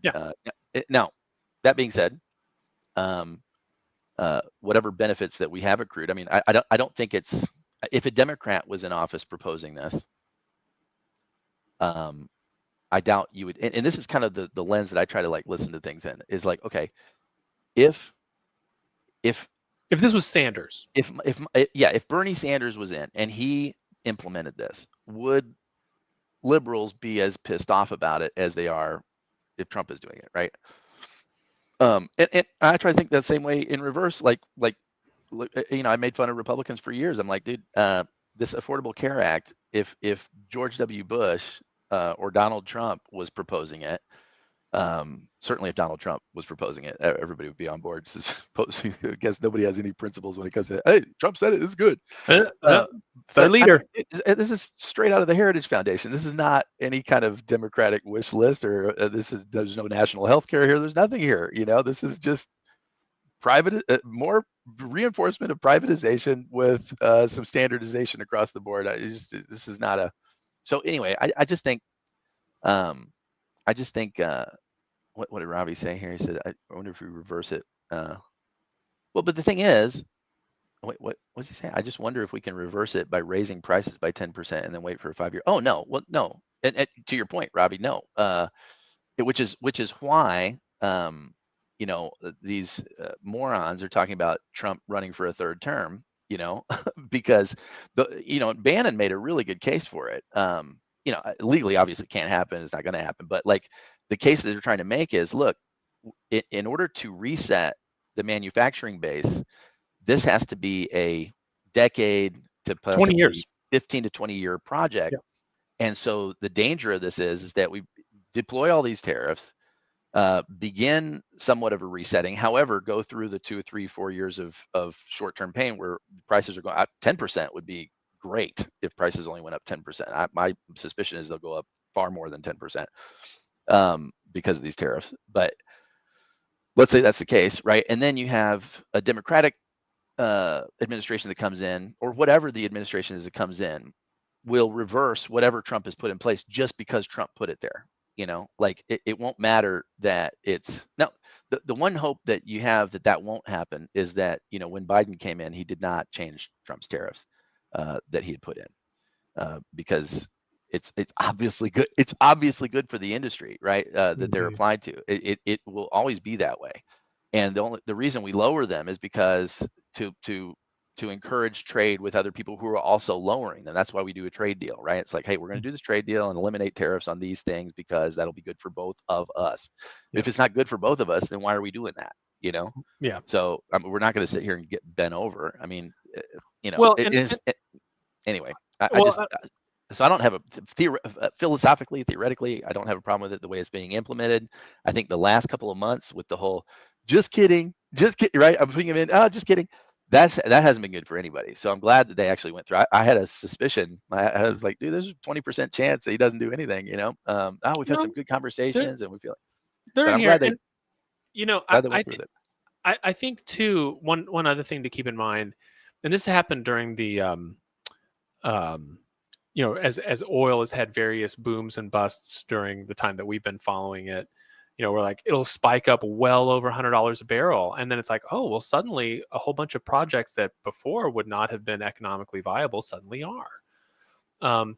And it's like a lot of those were already in process. So we're not talking about like, let's start this up and, it'll take 6 years for it to happen. But it's more like, well, these are always starting up. And so now just we have more of them. Or the ones that were going that we might have shut down, we keep them going.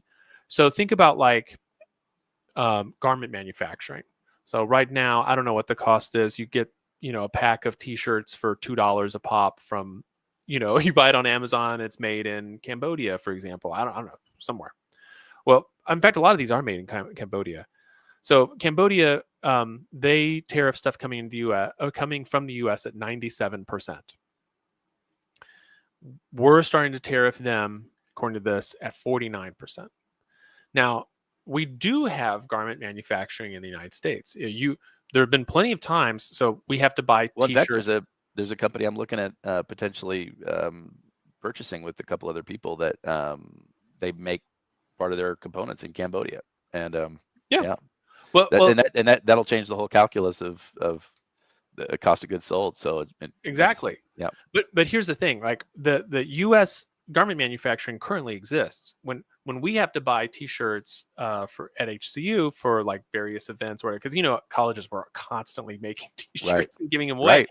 But they'll be like, well, what brand do you want? And there's like 900. I need some HCU swag. Swag? I'll get you some. Okay. I got you covered. Send me your size. I got you. You got some good Cambodian threads. Well, so or do you have to buy American? You have so many different brand options.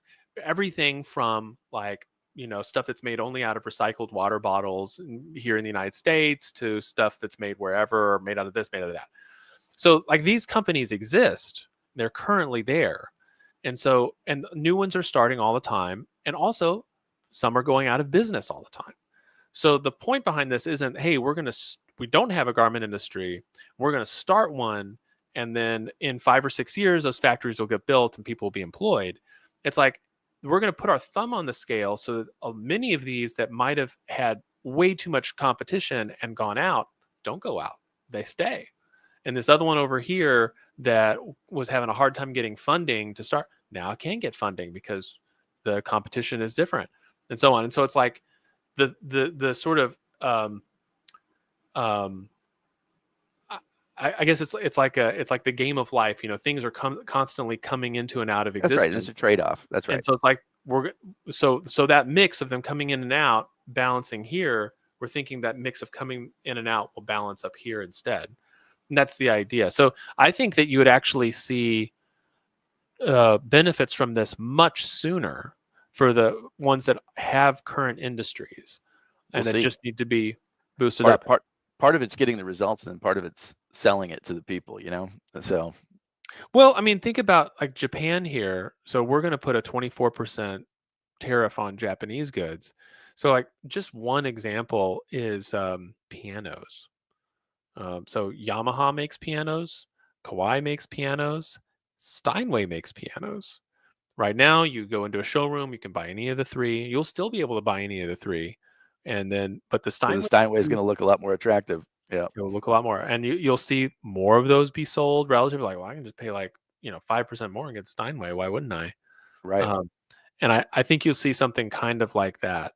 And you probably will also see, and this is something that I don't think that they would mind either, because this is the sort of the win-win of tariffs that he's thinking, is that if Japan is like, hey, we got to protect our piano industry here with Yamaha, so we'll cover the difference. We'll rebate that tariff to you. It's like, oh, there's a rebate. Yamaha has a rebate. Yes, it's this much on the floor, but you fill out the rebate card and they will send you $10,000 in the mail, and it's from the government in order to prop up that thing. Well, great. Guess who gets that tariff money? Government. So they're fine with like, oh, did the customer pay it? Did the Japanese government pay it? We kind of don't care. Yep. It's revenue. Revenue's revenue. It's revenue's revenue. Yep. Oh. Yep. Yeah. So we'll see. The big but if you look at the list, by the way, yep, everything has a tariff. Like I'm looking at the list, I don't see anything on here, and they are listed in order of how much tariff. I think they're listed in order of trade volume. So China is first, then EU, then Vietnam, then Taiwan, Japan, India, South Korea, so on. So some of them are very low, like the UK is at 10%, but the UK tariffs us at 10%. Brazil is the same way, just a couple steps below, 10 and 10. So, but none of them are at 0. But none of the countries tariff us at 0. So it's kind of like whatever. Yep. So my what I was curious to get your thoughts on was these free speech and immigration due process issues. Oh. Mm-hmm. Oh, did Robbie say Russia's not on the list? Is it not? I thought we had like a trade embargo with those guys. I thought basically nothing was coming across because of the because the sanctions. Yeah, Robbie, you can look that up for us. Yeah, I don't know, but no, I didn't see it. I didn't see it on the list either. Why tariff somebody you don't do business with? Interesting. Either that or the Russian puppet is doing his job. It's not on the list. Yeah, it's not on the list. Yeah.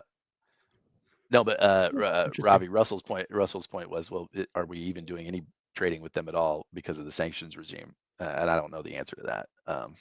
I know Biden banned Russian ammo, so there's 0 ammo. But I don't know about it, other stuff. We were a major consumer of Russian ammo before the Biden regime shut it down. So, there you go. The Russian guns aren't so good, but the Russian ammo It kills very well. Russian ammo is reasonable. There's Yeah, steel you'd be steel just case as ammo. dead It's if not, you died not with a that. Russian bullet. Yeah, That's right. vodka. We did import Russian vodka, although a lot of the Russian brands distill here because it's cheaper than shipping. I mean, vodka's vodka. Who cares? Uh, Um, uh, I have my opinion on this. I'm sticking to it. Properly you're made sticking with it. vodka is this Should thing. taste like nothing. Yeah, It's like nothing. You should yeah, drink it, and you're like, "What is this? Is this water?" And you're like, "Exactly, exactly. Yeah, water plus plus." Um, so what the due process stuff? So we due talked about process, free we, speech. Yeah. we What do talked we about what the do we think of? education stuff last time, and I've had some more time to think about it. I'd listened to some more of Glenn because Greenwald's Rogan's one of your favorite guys. Greenwald's one of mine, and he's been very consistent on this. Oh, he's vociferous, man. Yeah, Yeah, he is not happy. I I usually agree with Glenn. So, and this is my industry, so I feel like I have the right to disagree with him on it. Of course, this is your Um, podcast. You have the right to say whatever you want. I know, but like intellectual honesty rights, I Sure. guess. Um, I just I think there's sort of levels of where to be kind of upset at this, and I just feel like for sure if this was a different if this was the same actions but directed at a different group, we just wouldn't have this issue. Like if people were chanting signs, saying, kill all black people or something and having racial slurs on it and marching through the dorm rooms and telling people we need to make black people uncomfortable on this campus and stuff like that, that stuff would get shut down immediately. There would be no free speech issue if the university was like, well, we just got to let people protest. There would be That's no way not that would be that's allowed. not that's not what's being discussed, first of all. That So just that to keep it Yeah, honest, right? yeah. But that We're is not, the kind of stuff that did happen in but that's Columbia, not which is okay, but where that a lot of the issue has been. okay, but that's not what. So we have two students here. First the guy Khalil, and then the girl that wrote the op-ed in her school. I don't know if you saw that, but these guys came up to her and literally like whisked her away. Um, She got rendition down. I don't. Well, I don't. They don't know Where what happened. was this also in Columbia? No, you have to Google it. But anyway, she had published an op-ed critical of Israel's policies towards Palestinians. Right. The thing is, they're yes, of course, if they're calling for the death of a race of people, that should be shut down. Right. It is free speech, but But yeah, you can't. should we Totally on allow board that with on that. campus? Maybe the Supreme Court's already gone through and said this is protected. This is there are certain types of speech that are not protected. Calling for genocide is not protected speech. Okay, is So this? I think I found the one that you're looking at. okay, Rumesa, and I'm so sorry about mispronouncing his name. Ozturk, an opinion article she wrote in 2024. Let me pull up an archive copy so that I can avoid the paywall. I don't pay for things. you pirate, you It's patch wearing mofo. it's archived. So Tufts Daily advocating for students called to divest the school from That's companies it. with Tough daily. ties to Israel. Okay. So it seemed to downplay the influence of the op-ed. Seen without a Turkish citizen vandalized her university occupied buildings, harassed students. If you lie to us, get a visa, and then enter the United States, and with that visa, participate in that sort of activity, you're going to take away your visa. Oh, wait. Is this the one that never showed up to classes? March 30. Okay, so this is more recent than that same argument. Look, Um, these cases. I mean, even they've got even Ann Coulter coming out saying, this is not right. If you lost Ann Coulter on the deportation argument, you have truly lost your your fan base. yeah. So again, I'm not familiar with this one in particular. Mainly because there was one of these. It may I can't remember which one. It was one of these where the person was not a legitimate student. I mean, they had already lost their visa because they never showed up to classes. They basically came to the country as a student agitated as much as possible until they failed all their classes because they were never there. They got to somehow were able to renew their student visa, and again, never showed up to anything. Wrote a bunch of articles, organized protests and stuff. It's like, oh, you're not a student. Like you're just here as a professional protester in the United States, and actually using up our student loan system and visa systems. Like, no, no, I you have to totally, go. And I yeah, think it's I this totally one. get that. I think it's this one. Let me see. I think it is this one. If it, I'll do a little bit more digging, but I'm pretty sure it's this one. In which case, it's like the thing about her article that was in the Tufts Daily or whatever is part of the it's like part of narrative building. It's like it's because she wrote this article. It's like no, it's because she was in the process of doing she's in the middle of visa fraud. So if this is the one that I'm thinking of, so I need to look. And of course, all the things that you see are the people that So are this Ozturk was enrolled in a PhD. It is Rumesa Ozturk was enrolled in a PhD program on a valid F1 visa, which allows international students to pursue full-time academic studies. Student of psychology, she'd been studying in the U.S. since 2018. She went to America after winning a Fulbright scholarship, successfully completed her master's degree at Columbia, and then started her doctorate at Tufts, working on her dissertation when she was arrested and had about 10 months left to complete her doctorate. So obviously with 10 months left to go, doing okay. So something. this may be a different one. Co-wrote an op-ed in the school's newspaper in which she criticized Tufts' response to student government's group call for the university to divest from companies with ties to Israel because of the conflict in Gaza. Quote, this is her op-ed. Credible accusations against Israel include accounts of deliberate starvation and indiscriminate slaughter of Palestinian civilians and plausible genocide. And apart from expressing her opinion within the framework of freedom of expression without engaging in any provocative or aggressive action, she's not taken any action. It seems she's been targeted. It seems okay. So whatever, her attorneys are, making a case. Sure. But the thing is, with these, with her, with Khalil, at the end of the day, like, there has to be a valid reason to cancel your student visa. I mean, we have laws. So Mhm. so you apply for a visa. There is a structure in which we give you the visa, right? And they're also not apply. Like, okay, things happen, right? So let's say you apply for the visa. At the time that you apply for the visa, Israel is not engaged in what many people call a genocide. There is nothing to protest. And then over time, you're here, you're studying, you're getting your degrees, you're moving on up, and then here this conflict happens. Let's take Israel out of it. Let's say it's Yep. between Gonda, the Houthis and the Tutsis, whatever. And so you write some article saying this is outrageous, it shouldn't be allowed to happen. But because your government is in bed with the Houthis, and you wrote against them, then you're deported. That again, it's when you take it with any of these things, if you take the whatever you're sensitive about, right? And I know there are some people that were, especially APAC apparently is like super sensitive about any criticism of the Israeli government. Mhm. If you criticize the Israeli government, that is deemed to be anti-Semitic, which I don't know any government. I mean, we can criticize our own government, but we can't criticize the Israeli government. Otherwise, I'm anti-Semitic. It's just nuts. And so this if they're allowed to do this, and this is what I don't understand about conservatives right now is that, Mhm. look, your whole argument for getting Trump into power is that he was going to fight for free speech, and and all the censorship that's going on, and people should be allowed to speak their mind, and you can't censor me, I'm a grown man, Tucker Carlson, whatever, nobody's going to tell me what to think. Great. I agree, right? I agree 100%, in fact. And so, but now, you're going to use the entire might of the government to arrest people who are speaking out against some government that, for whatever reason, you've determined you want to have favorable status to. Okay, fine.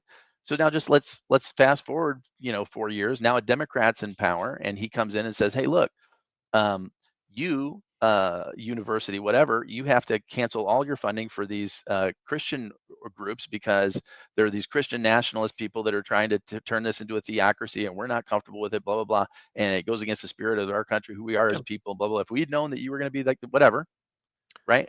This can be so easily used against I mean, I mean Yeah. anybody. So this is, I guess, my my point. So I'm not as familiar with this case. I need to kind of look into it more.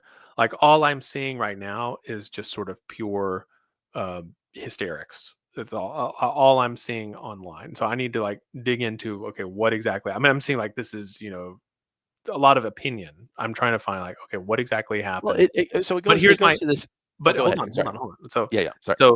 so if this is about, if she is being detained or her visa canceled because of some ideas that she expressed in a newspaper, um, that is completely outside the pale. That's so egregious a violation of our principles of free speech that if it is not against the law to do what they did, then it better be, and we need to like try to change the law to prevent anything like that from ever happening. Okay, so I want to condemn that version of the story. If that is the version of the story that's true, I would like to condemn that utterly. Like that is completely against all of my, at least my ideals, what a society should be. Thank you, thank you. Now, what I would like to know is if that's the case. If that is the case, because some of the stuff that is being said here, just kind of looking over some of the comments from Secretary Rubio and so on, was that she was organizing pro-Hamas protests, and pro-Hamas protests often do include things like we're talking about, like Okay, but what is exterminating. a pro Hamas again? What is a Exactly, pro Hamas protest? and I would like to know that. So it's like if you What were is it a pro Hamas protest or is it a pro Palestinian protest? Right? wonderful Because question. Hamas is a terrorist organization. What we if we designate it as one, so that is one power the president has. So he designates Al Qaeda as a terrorist organization, and now you're going to host protests supporting Al Qaeda. I mean, you're going to have some issues. Yeah, it'd be like if you were living in the South in the 1920s. Could you be a member of the Democrat Party without also being a KKK member? Of course. Yes, you could, right? And you could, But and were if some, you? Probably not. but if someone said it was like, well, didn't you like do a fundraiser for a Democrat Party or whatever? Like, yeah, I did. It's like, oh, so you're pro KKK? And you're like, well, no, I mean, personally, I might be, but I've never said anything. I mean, they're doing God's work. Not that I'm I not a believe in God, but member. So I mean, it's that's one of those things. It's like we would have to. I don't know. Like I would like to hear this stuff. I see, haven't heard this case, and I okay, don't know so what's going on. this is my point. My point is that because there's no due process and because they're claiming these emergency powers and that we're at war and all this other kind of stuff, and so therefore we have these extraordinary measures that can be used, right? These are the same exact arguments that we use to torture people, that we use to do all this other stuff. I'm serious. That's not fun. That is exactly what we did before, and it's like, oh, we've learned absolutely nothing. Like this is nuts, and it's like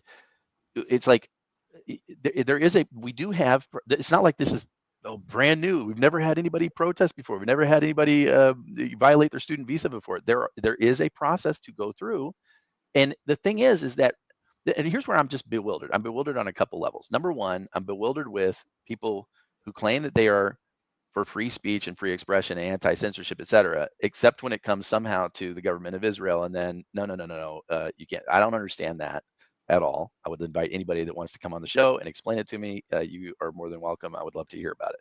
Number one. Number two, I don't understand how you get to the place where um, you claim to have this reverence for the law and not weaponizing the law, and yet except when it comes to our political opponents, in which case of course we're going to figure out all the legal loopholes and how to weaponize the law. I don't get that, but anyway. Well, so here's what Rubio said. Okay, so let's just quote from him. Supposedly it's his decision. So let's hear what he had to say. So, quote. We gave you a visa to come and study and get a degree, not to become a social activist that tears up our university campus. Given you a visa, you decide to do that, we're going to take it away. If you apply for a visa in the United States and be a student, and you tell us that the reason you're coming to the United States is not just because you want to write op-eds, but because you want to participate in movements that are involved in doing things like vandalizing universities, harassing students, taking over buildings, Hey, but there's no creating a evidence that ruckus, she did any of that. we're not going to give you a visa. But there's no So, evidence that she did any of that. so So or here's the thing. Khalil for that matter. So here's the thing. If he says this, so I think Prove it. he should prove it. Yeah, Right. But they're prove it. not going to, because Show us the hey, video. we don't have to. That's their whole point. Okay, We don't so have to. that's the thing is, if she really was involved in creating a ruckus and vandalizing the university and harassing other students, yeah, good, go, good riddance. Okay, But but again, prove it. I would like to see evidence. Right. I would like to see a video. I'd like to have some witnesses. I would like to have some of Right. that stuff. So if that is not going on, if that is not forthcoming, then obviously I think that this is the most flimsy of all. Because someone says so, and is not a It's good like enough reason. I'm sorry. it's like that article I sent you a couple days ago about the no, of course the way it was phrased, Maryland father arrested and sent to El Salvador, like this guy was a member of the PTA or something, right? So um you sent me the response article back, that well, look, yeah, if he's a leader of MS-13, of course we want him gone, right? So, but again, where's the evidence that he is, right? If it's just, hey, we've got secret sources and methods we can't tell you about, and we're not going to put him in front of a judge, we're not going to put him in front of a FISA court, we're not going to put him in front of anybody. In fact, it's none of your business. Just take our word for it. And now we're going to throw this guy in, in an El Sal, and especially in this guy's particular case, there was a legal order already issued that said that he could not be sent back to El Salvador specifically, and they violated that. And so I just, and then, oh, sorry, nothing we can do about it. The courts have no jurisdiction. We have no jurisdiction. That, to me, it's like, okay, you, if you want the people to be on your side, right? I mean, the whole idea here is that we have a mandate from the people. We're cleaning up the country. The voters want this. Okay. And ostensibly, yes, all the polling says the support for mass deportations is as high as it's ever been, ever. But they're not really doing mass deportations. In fact, I think by this time in Biden's first term, they had deported more people than Trump has deported so far. It was the statistic I saw this morning. And I was like, I have to double check that, but that's But that's the thing. The deportations, mass deportations, which I'm sure will occur, they're not. I mean, what does Stalin say?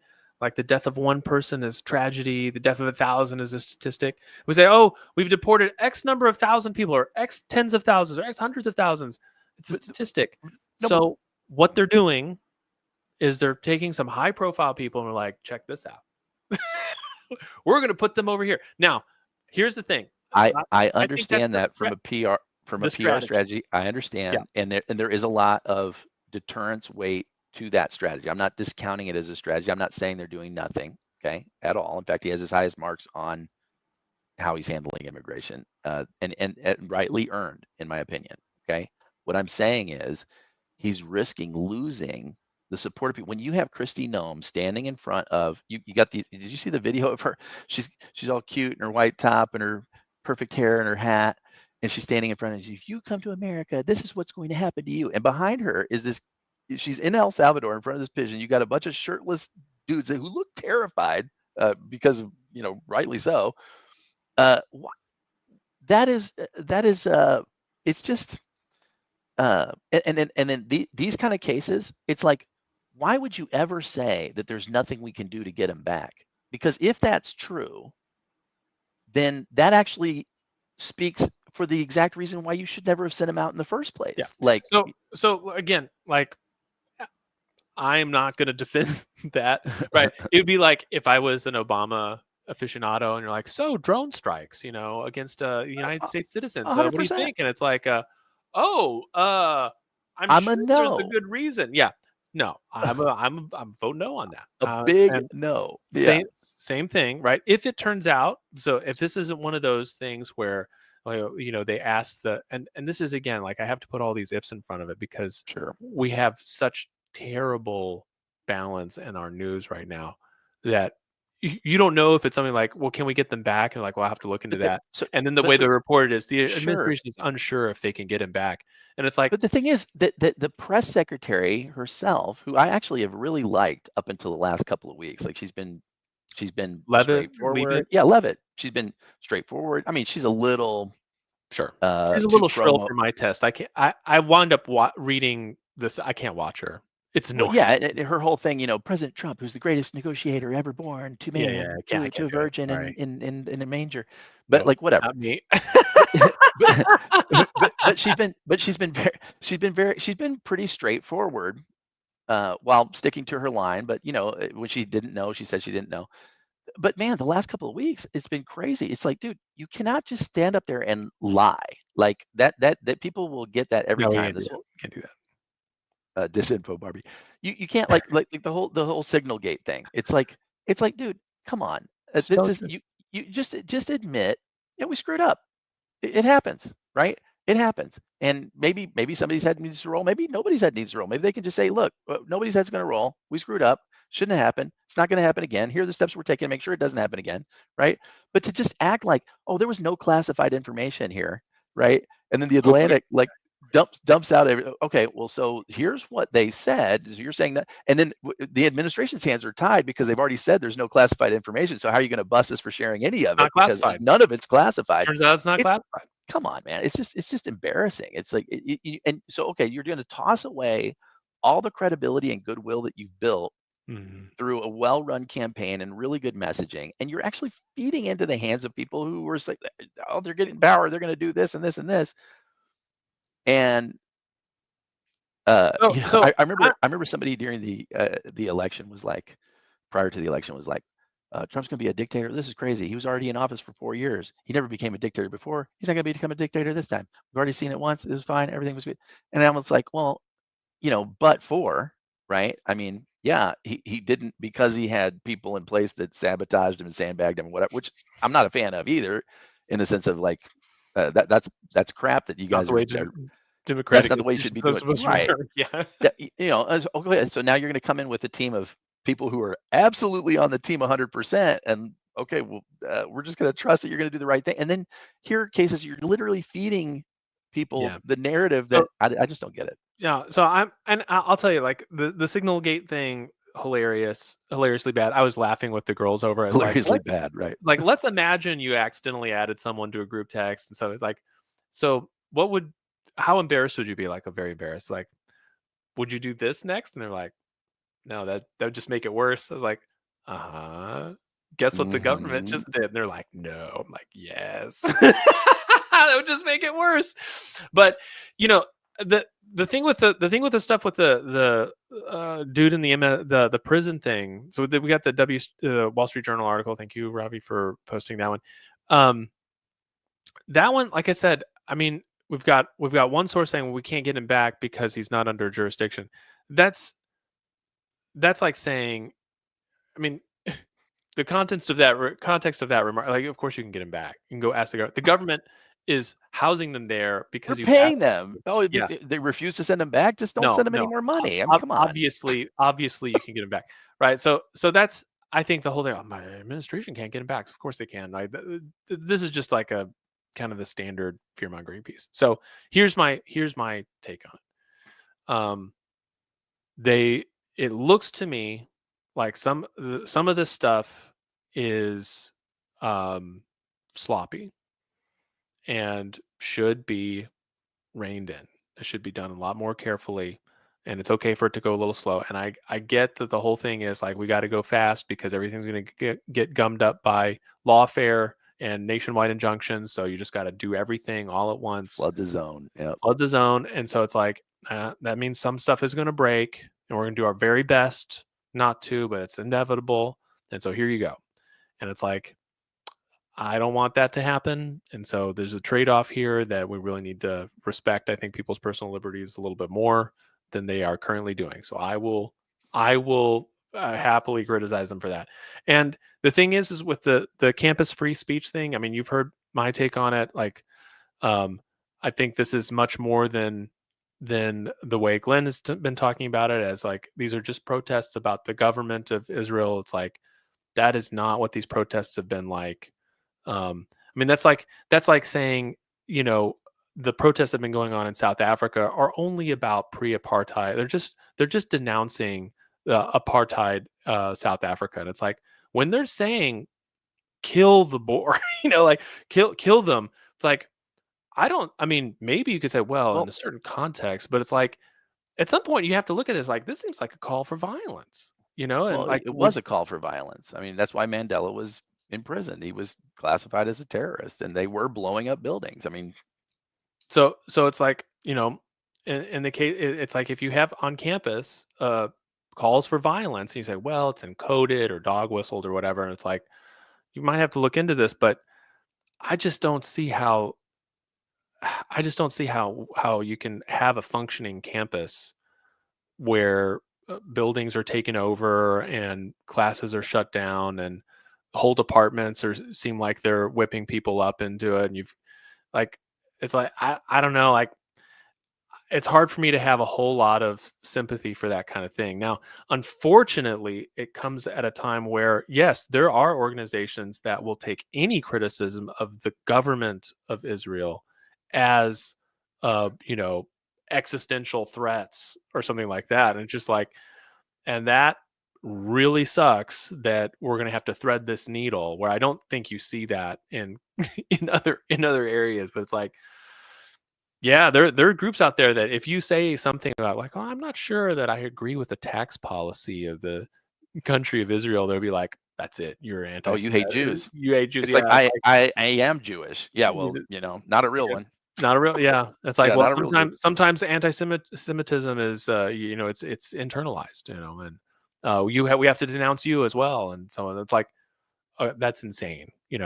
And so um it's one of those areas where I kind of I wind up having to disagree with some of my liberal friends about what's going on with these situations. If it was the way that they said it is, where people are sitting there protesting peacefully or No, making we it know that they weren't protesting peacefully. And by the way, the people that I don't think peaceful, anybody's, fiery yet peaceful.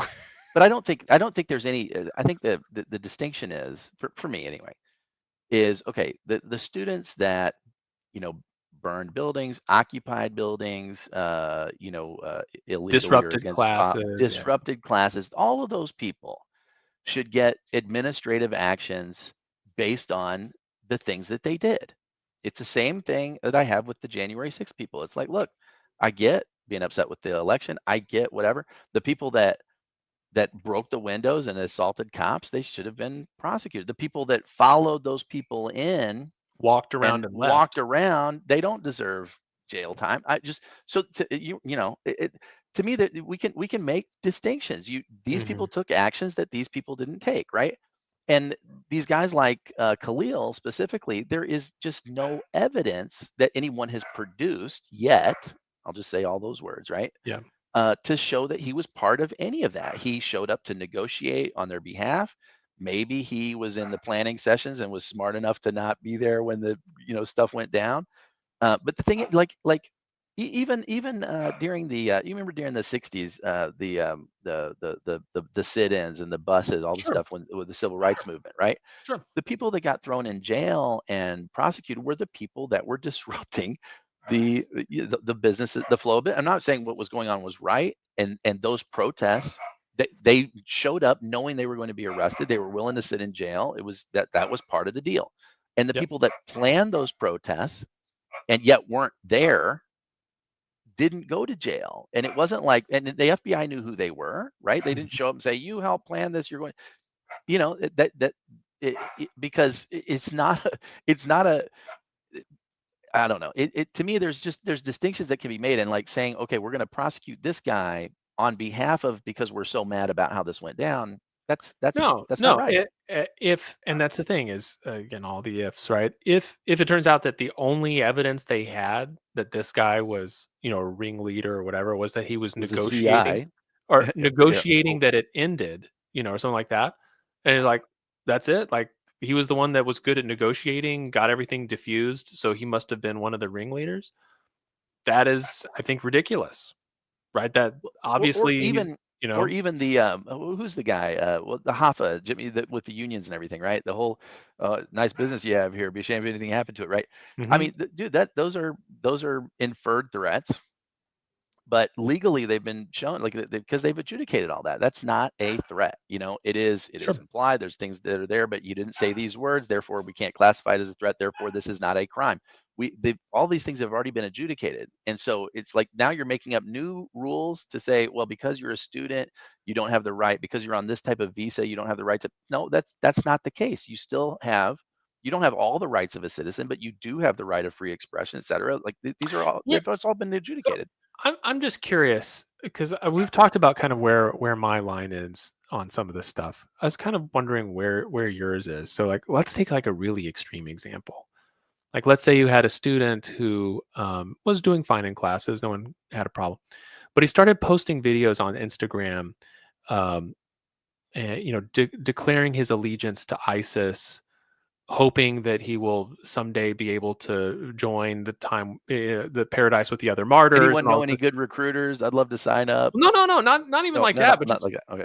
just saying like he's really excited about being a martyr and all this other stuff, but nothing specific. He didn't say tomorrow in the common building, right? But he's doing all this stuff, and you see a pattern of it. Um, would you say like, hey, the State Department, right? We're not coming after you because you're not allowed to say these things. Is that this is a national security where we can't have this kind of thing. We can't have someone Well, here that's a okay. guest saying this stuff.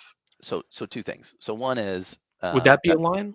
well, so to me, as I'm thinking through what my answer would be, the first thing I Mhm. think of is like, okay, well, so I'm a Christian, so let's reverse this and say that I was a Christian, and I'm saying, hey, can't wait to, be in heaven with my Lord and Savior, and And the other martyrs. I'm fighting sin, and these, let's say I'm a Westwood Baptist, whatever the I'm church ready is, to that start the next crusade. right, right, right. Um, Part of that's free speech. You can't like really, okay. I Yep. mean, it sucks, but I mean, um, You on the don't have flip a side you don't too, have a history of if I Westwood was, Baptist people blowing themselves up. That uh, oh, I'm talking about the ones that the God hates, well, yeah, whatever, yeah, like but that kind of stuff. they don't blow themselves up. Last I checked, Oh, but they'll start ISIS crusades. people I don't do. know, 1,000 years ago. Um, no, not that much. 500 years ago, right? I mean, more recent. Yeah, Yeah. yeah, Anyway, yeah, I get what you're saying. They're yeah. not the same thing, and we have current examples of these. Okay, what if I was running the FBI or whatever the law enforcement apparatus is? It's not this student who's saying that they hope to be a martyr one day, who's the national security threat. It's whoever they may be connected to are actually serious people. So the fact that this guy's holding his hand up saying, "Here I am," just makes it easier for me to know. Oh, let me watch this Let me watch guy. this dude. Yeah, yeah. Let me get somebody in there to befriend him and can infiltrate this network somehow. That to me, if you were really concerned about a security Mhm. issue, that's what you would do. You wouldn't just deport the loud guy. To me, these are things that are performative. They're being done for effect. I don't understand what the strategy is behind them in the Oh, so you sense think that there'd be no circumstances? It's like those resources, the resources for deporting should have been used to track and all I'm this other saying stuff. the Like this is resource for meth. deporting should be deporting. First of all, what did they say? They said that the first thing we were going to do is deport criminals. Okay, and again, the people that are criminals, I'm all about it. Get them out of here. In fact, throw them in El Salvador. I don't even care about any of that. Okay, you're a criminal. We got the evidence. Here's whatever it is. What I'm not okay about is, there's absolutely no due process. There's no need to show any. I mean, these are we used to make fun of the Soviet Union and other places like this that would disappear people in the middle of the night. And like, oh, Mhm. sorry, the evidence is classified. We can't show it. That to me is like, that is not okay. No, we're not going to give it to the Yeah, judge. no, No, we're no, not going to. I'm with you on all the process stuff, right? I'm just talking about this principle idea. So it's like, okay, what kind of behavior would you be like, yeah, the State Department should revoke their visa? Well, I mean, what are right now by statute? I don't know because I haven't looked at it. But like, Yeah, what no, are but this? like for you, What for you. is? Oh, you're saying if I was just making Yeah, it up? no, for you, because I said, hey, if someone wrote an article, if someone But see, participated in okay, a protest, that's one so thing. here's If they did this other stuff, so I don't like it. I'm happy to jump in and create my system of perfect laws with you. All I'm saying is there are standards that the law that we currently have, right? Yeah. has evolved over time based on specific incidents like this, right? This is a perfect example of how the current laws that we have been crafted, right? Something happens, it's not clearly delineated. Somebody says, I don't think that's right. Something happens, a lawsuit is filed, et cetera, and now you have a decision where it's like, okay, we determine that this is okay, this is not okay, right? And then a Hmm. line is drawn, right? Okay, so right now we currently have a set of lines that have been drawn over the past 50 years, whatever the case may be. And are we respecting the lines that are currently drawn? My, my feeling is no. Probably Um, not. So okay, very likely, I that think. is all I'm talking about. Not Yeah. are we living up to some imaginary ideal that I'm going to Well, concoct so somewhere, you know? so the reason that I bring that up is Yeah, that this has been connected to the concept of free speech, which, as you know, I don't see free speech as like a law. I mean, we have laws that protect it, but they protect it because we value this thing, the free speech thing, that we think is worth preserving and it makes for society, part of the goods of society. right. And so we make laws that make sure that it's not infringed by this or that Or whims at of the least government. infringe to a minimum. Yes. Yeah, as little as absolutely Right. possible, you know. Yes, I Um, agree. all right, so if you're saying like, okay, I'm saying, well, okay, free speech, you might have that in a pretty unlimited way. However, that doesn't mean that every behavior that you do is allowed. You might be able to free speech your way into like getting beat up at a bar. You might free speech your way into getting kicked out of your local Pilates class. You can make free speech your way into all sorts of stuff. So it's like, okay, is it possible? Is there a way to free speech yourself into losing a student visa? Of course. And like, if that's the case, then I think the real question here isn't like, oh my gosh, they deported a student over something they said, but it's like, well, we need to know what they said and when and what the Okay. context was and so So on. so it alternatively, let me propose an alternate universe of Okay. these same events, right? So let's say instead, because there are certain things that will cost you your student visa, there are certain patterns of speech that have already been adjudicated to not be acceptable, right? So let's Hmm. say that this student, any student, engaged in a pattern of speech that we already know is not cool, right? Okay. So, um, so they arrest the student, they deport the student. There's an outcry because some, mushy paper wants to like generate some outrage or whatever the case may be. They put out, a misleading headline. The administration comes out and says, no, no, no. This is what they said. This is when they said it. This is when Hmm. we arrested them. We filed the papers. We got the court order. They got deported, or whatever the process is for deporting them. Right. That's the way it works. Except in this case, no, we're not going to respect any of that because we have a national emergency. We are at war. We have an invasion going on, right? And all of these things. And so, therefore, we need these extra legal measures. This is why we don't have to listen to this. This is what, you know what I mean? And that's where it's like, it makes me uncomfortable. I'll just put it that way. So, Yeah. that's, yeah. Yeah. No, I mean, the haste I find very distressing. I would like to see more evidence. I'd like to see some kind of process being taken. Um, I just watched a few good men. Oh, you were watching it with me. That scene at the beginning when he's like, "What do we think about PFC William Santiago's letter or whatever?" And the guy goes, "Well, I'm appalled." And he goes, "You're appalled. That's good. You're appalled." I'm distressed. Yeah, I'm a distressed by the little haste. Oh, you're uncomfortable. distressed. Wow. Distressed. All Okay. right. Yeah. Wow. This is a Yeah. very, very intense podcast. We are Distressed. I'm sorely distressed, vexed. very vexed, very Very vexed. vexed. Yeah. Dude, the delivery of that line, I'm vexed, very vexed. Yeah. Yeah. Well, hey, I'm gonna keep a really close eye on this one because it seems like we've talked about it a couple times now, and free speech is something very near and dear to my heart. So, I'm gonna keep a much tighter watch on this one than I have over the last couple of weeks, because it looks like, at least for you, this is like a problem, a big problem. So, Well, thanks, man. I um, appreciate your attention. you know, And I appreciate your consideration because a lot of times we can get you and I both can get dug in on something and it's but it's like it's no, I'm open. I've been you've changed my thinking on a lot of stuff, and I'm really grateful for our conversations.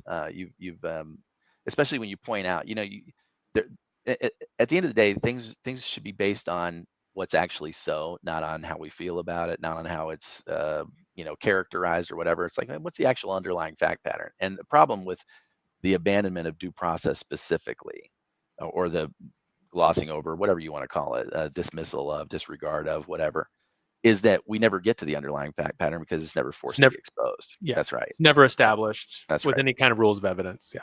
No, Yep. I agree. I agree. All right, brother. Well, dude, 2 hours. This is a new record. It's a shame. Thank you, Ravi. Thank you, Rhonda. Thank you for everybody else who listened and commented. It was really good to see you guys on here. And we will be back in the next week or two whenever we feel like it, right? Exactly. All right. All right. Cheers, guys.